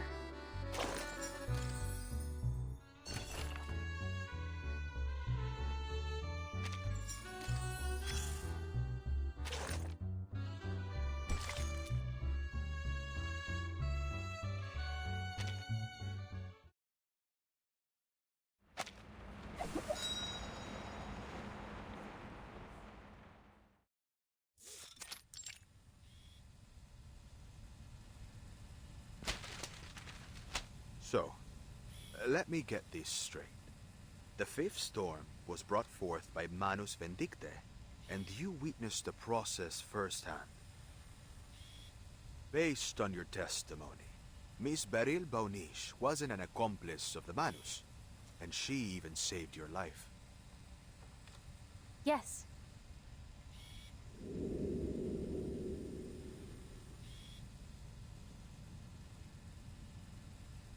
And after that, what happened? I followed Madame Boanish's advice and made it to a shelter that could resist the storm.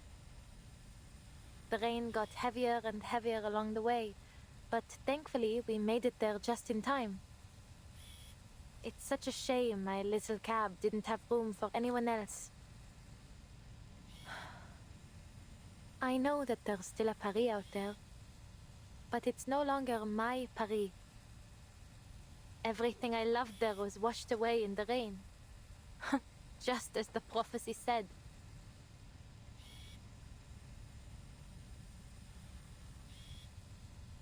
And the rest, you already know. Thanks to Madame Boanish, I wasn't left on the streets alone. The neighborhoods I knew, the people I once recognized, they've all changed. But at least I have my car. In any case, I still prefer driving the streets to staying in some cozy room. Madame Boanish's work keeps her on the move, so I've been helping her since then. We even went to Delhi to sell her topazes. Oh, and I met her daughter there, Matilda. She's nothing like her mother. Everything she feels is written plainly on her face. To be honest, I get along better with her.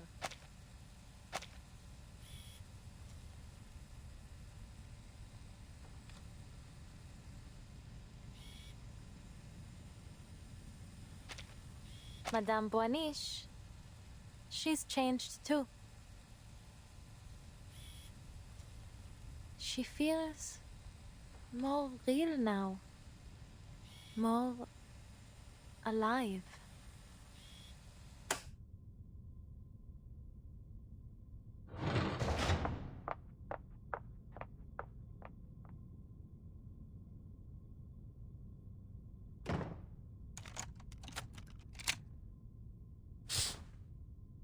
It seems Miss Boanish is in the clear, based on the witness's testimony.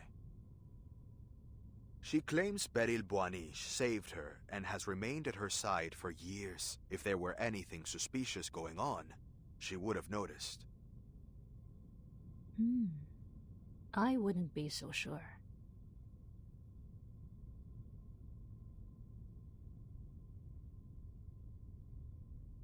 You don't trust the lie detector results? Isn't this the most advanced, top-of-the-line model? Advanced or not, machines can fail. I prefer to trust my instincts.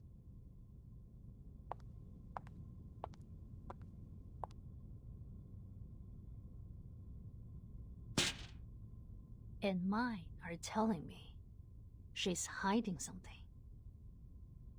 About the fifth storm? That, and the fact that Madame Boanish returned so abruptly. After the ninth storm, she vanished without a trace. Who would have thought? She would stroll back in out of nowhere, acting as if nothing happened, with some big revelation in hand.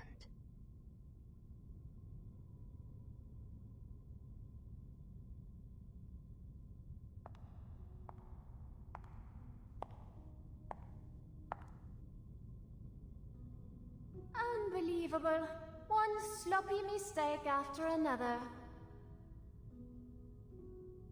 You'd have been less conspicuous if you'd just written liar all over your face. You should count yourself lucky I covered for you.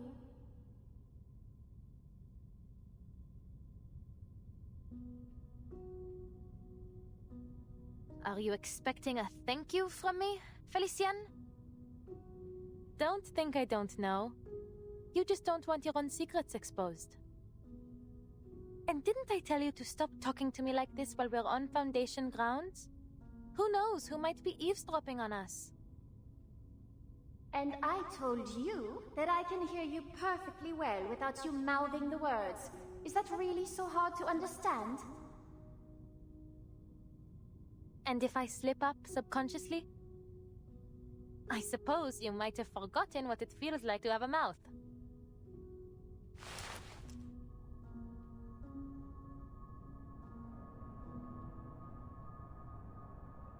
Always so rude to me, while you offer nothing but praise and fawning to that woman. You ought to have listened to me, gone to meet the Guiding One and pledged your loyalty. But you didn't, because you are, and always have been, a stubborn fool. Fine. Side with the Foundation if you want. Call it ignorance, call it short-sightedness. Should I expect anything less from such rabble? But staking our lives on that woman? That is something far more than simply foolish. Do you really trust her so much?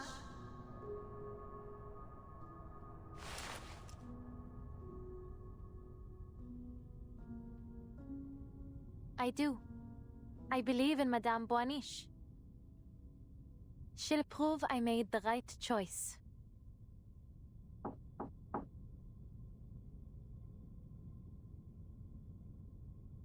Who is it? It's me, Vartin. I've come to check on the status of my field mission application. Is now not a good time?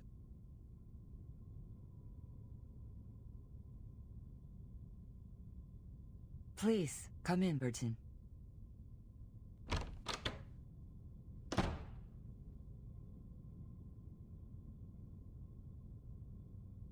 We finally meet, Miss Vartin. Matilda has told me much about you.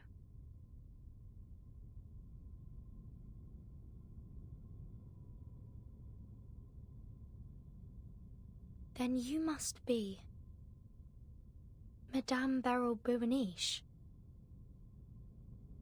I see we can skip the formalities.